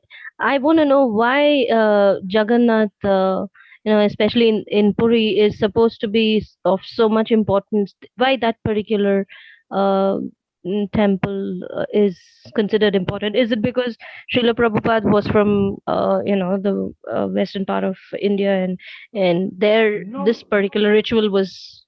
What is the story? Jagannath Puri is great because it's Jagannath Puri. Jagannath is great. Jagannath is great, just like Krishna and Vrindavan is great. I mean, we have so many other temples for Krishna. It's an astonishing phenomenal existence.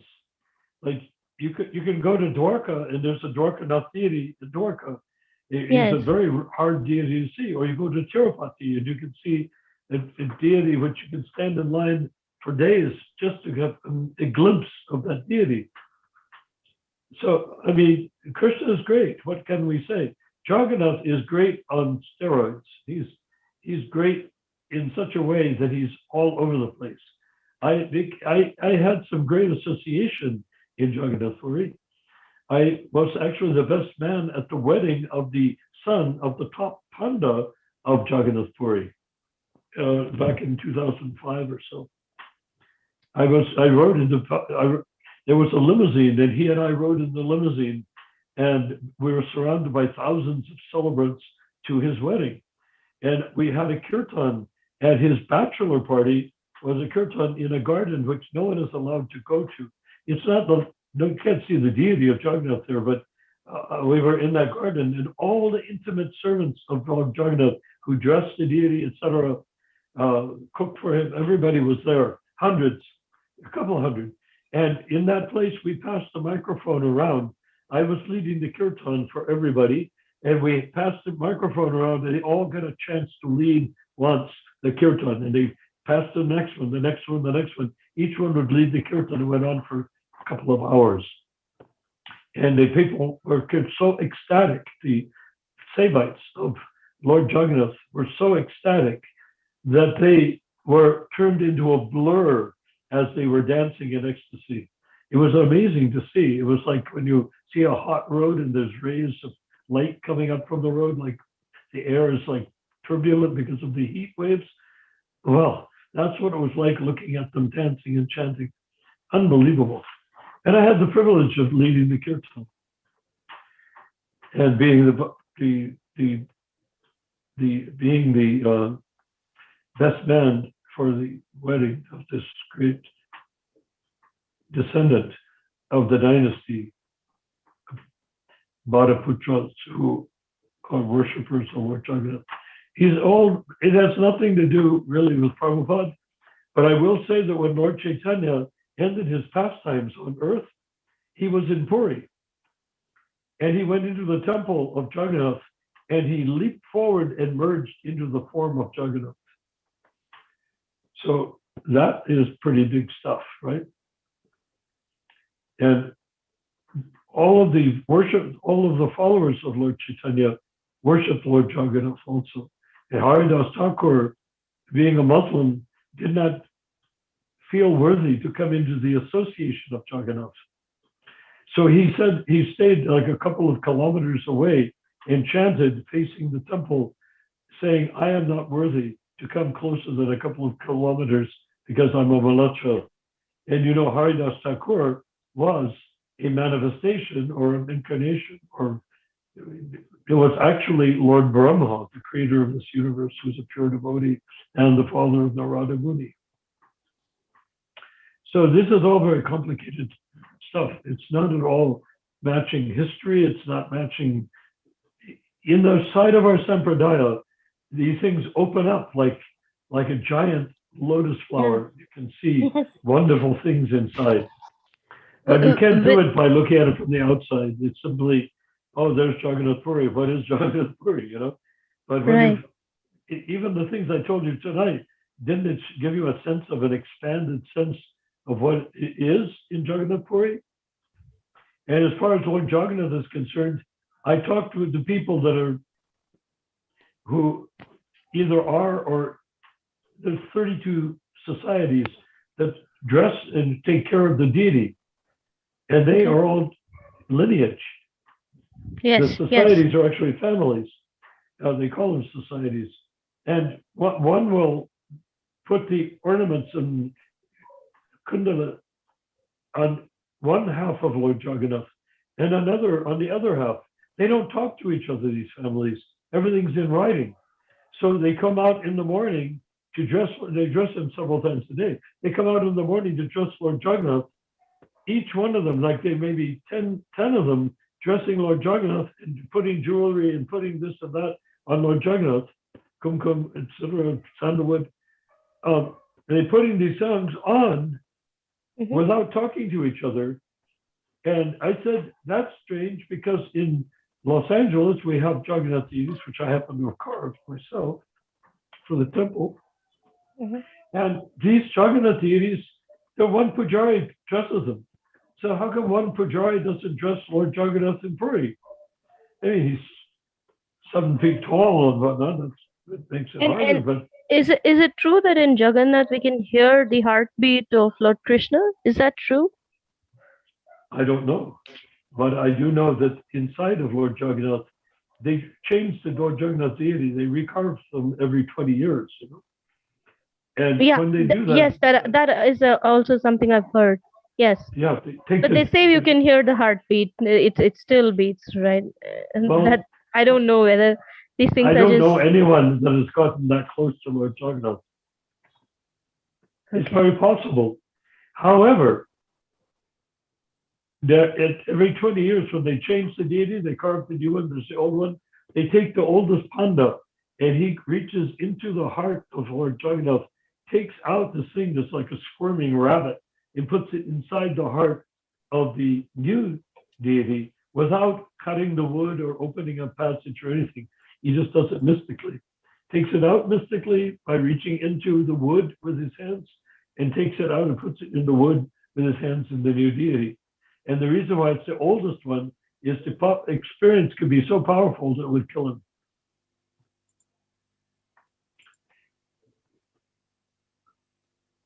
I built Roth Theatre cars in San Francisco, in London, and I carved Jagannath deities around the world. And so I have some connection with Lord Jagannath because of that. So that's why I'm talking with such passion about Lord Jagannath. The only thing is there's a lot of information being circulated around the internet and through all our contacts. Just that the authentication of all of this, I strongly follow whatever Srila Prabhupada says, and if in his original books is all that I will be considering. So I just wanted to, kind of cross-verify it with you as well. Yes. So yes, I can say, but I will say that until you spoke, I never heard that one can hear the heartbeat of Lord Jagannath.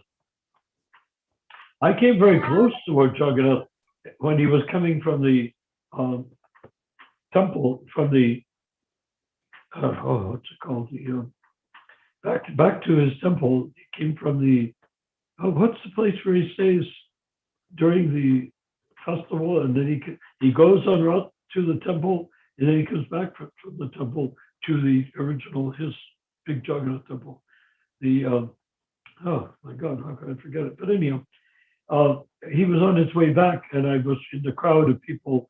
I went there, and they warned me not to go into the crowd because I could become crushed. And so I came forward, and I wanted to just come close to Lord Jagannath for some reason. I had no particular reason to do that. And I was in the bleachers, and we came down and came forward, and I came up to very ceremonial, and I came up to Lord Jagannath, and all of a sudden, I was hit by the crowd, and I was in danger of being crushed to the ground and trampled to death. Oh my God. And to avoid that, you know, they say drowning man clutches at straws. Did you know that's literally true? When a man is in the water and he can't find anything, a log or a rock or something, he grabs and he feels straws in his hand.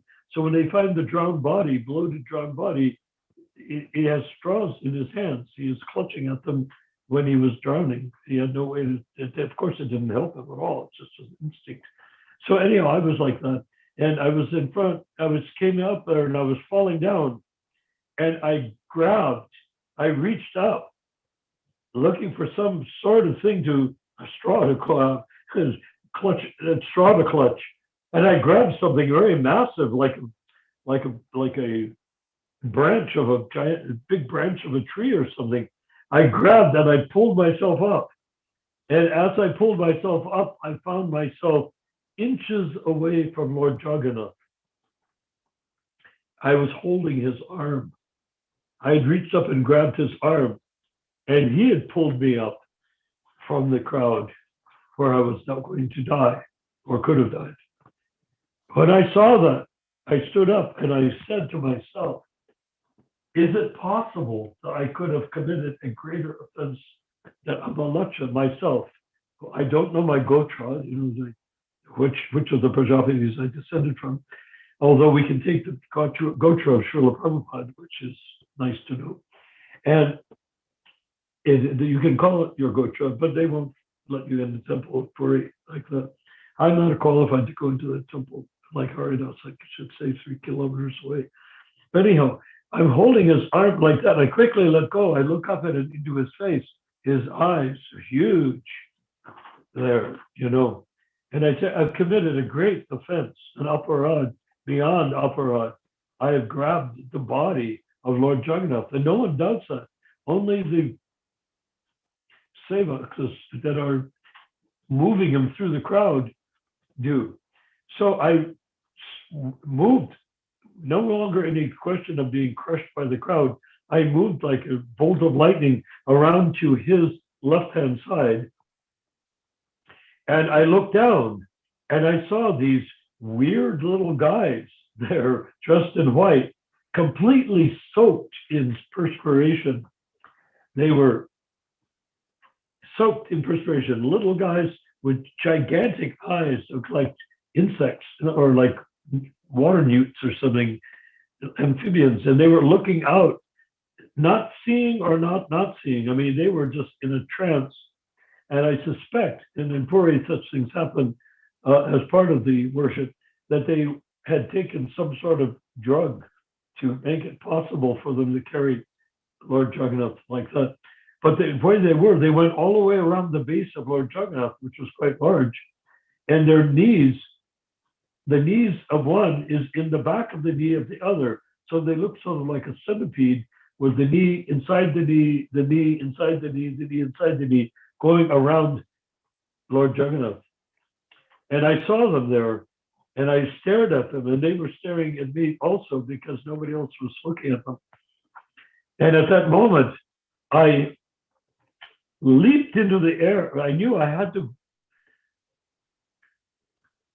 become delivered from the aparat, the offense that I had committed by grabbing Lord Jagannath's arm.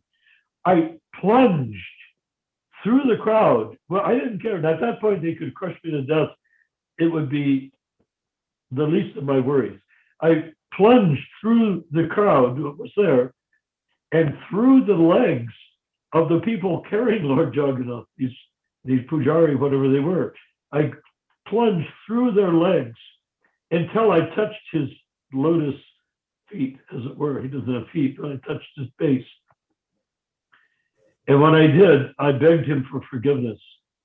And then I pulled myself out from between the legs of the people carrying him, and I stood up.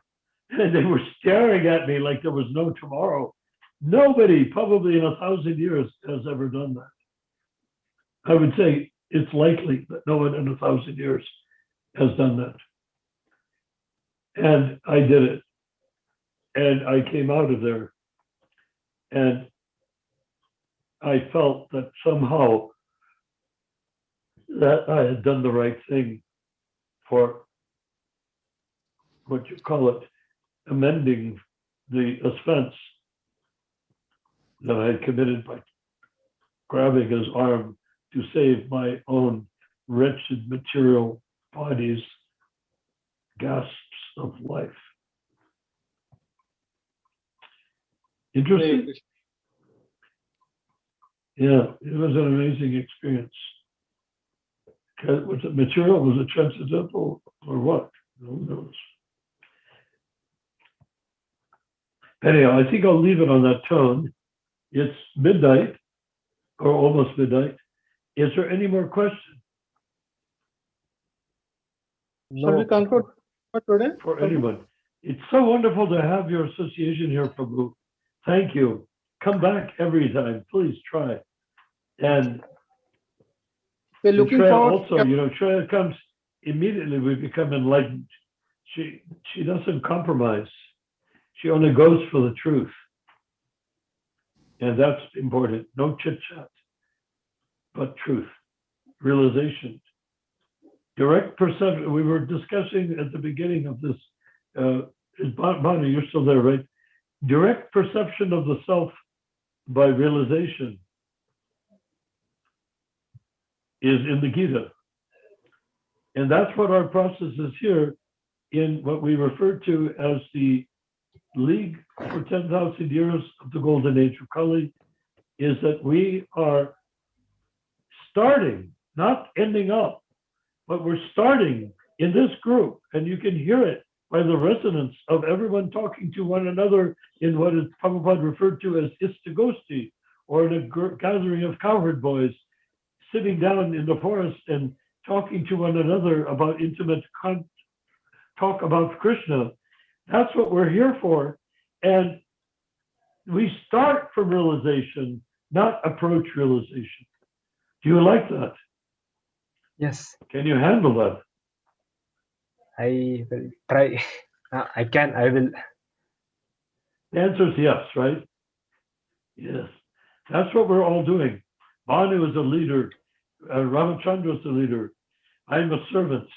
And all of these others, Shreya's a leader. We are learning to express what Krishna wants us to say from within, not what our mind would like to talk about Krishna or talk about my soul or something like that, which is, I can't talk about my soul. Aham Brahmasmi, I am the soul. How can I talk about my soul?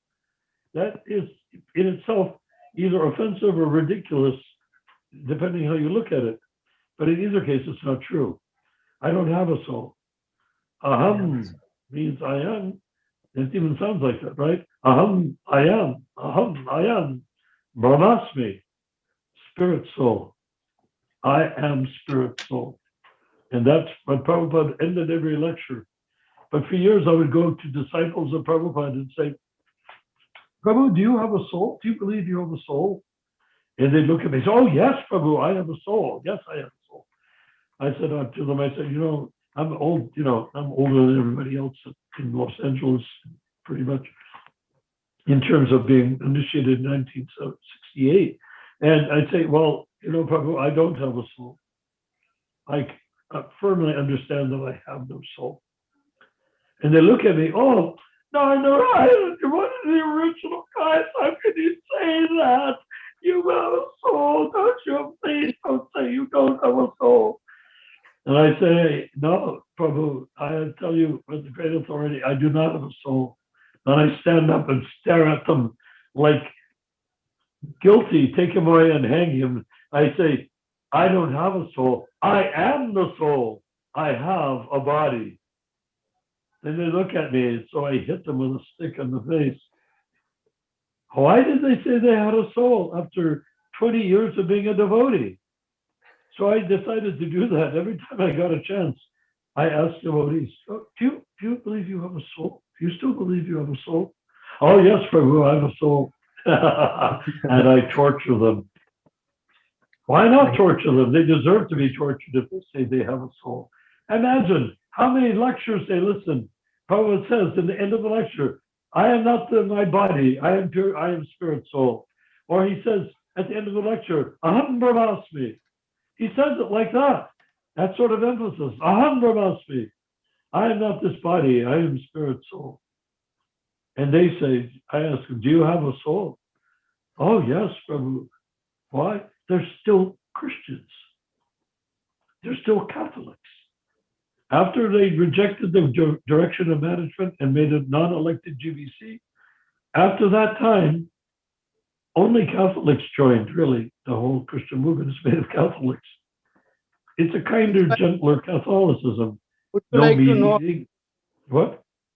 Would you like to know about the soul? What is it? What is the soul? I mean, you're talking about knowing yourself. You are the soul. I am the soul. Yeah, exactly. Exactly. So the Catholics, they swarmed all over the movement, and then, South America, Mexico, whatnot, so many people, Spain, are Catholic, so many Catholic countries. So they swarmed with Catholics. So they don't mind the unelected GBC because they have cardinals. And they don't mind the Canista initiators because they have popes who are elected by their cardinals, which are the same as our GBCs that have sunk down to being. So now we're here to restore everything, okay? Can we all make a vow at this very moment to agree to restore Prabhupada's original intent? Aham Brahmasmi, I don't have a soul. I am the soul. Or direct perception of the self by realization is a Bhagavad Gita verse that says, I am the soul by direct perception of We conclude, myself. Huh? We conclude on that note. Yes. So, does anyone have anything else they want to say or ask? Anyone ask each other, ask me, ask whoever you want to? Or are we complete for the moment? We complete for the next Yes, day. I don't like to let go of a single one of you. I'd like to talk for 20 years without hanging up the phone. Because you are my life and soul. I hear your voices and I'm uplifted.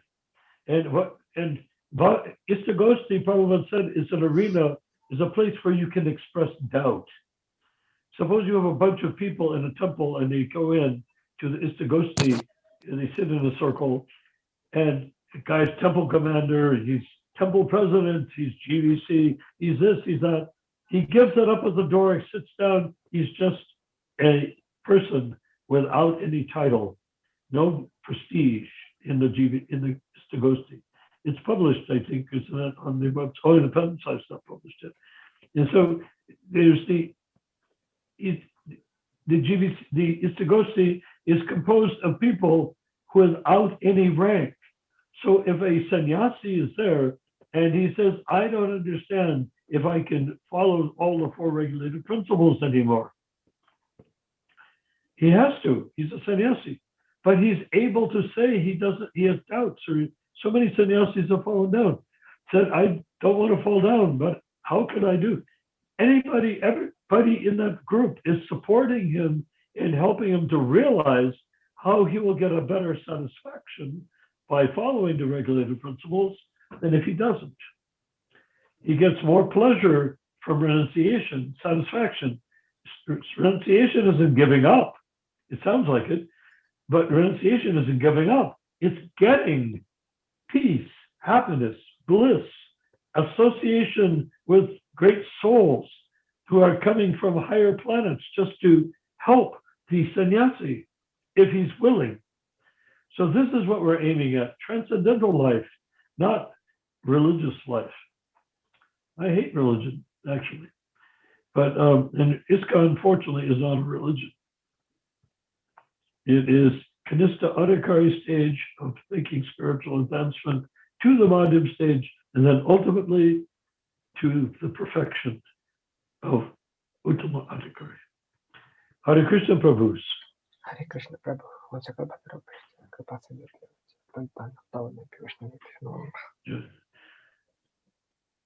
Hare Krishna. Please accept my obeisances, all of you. Jai. So now, Banu, you can send us into Hare Krishna. the blackness of Good night. nighttime.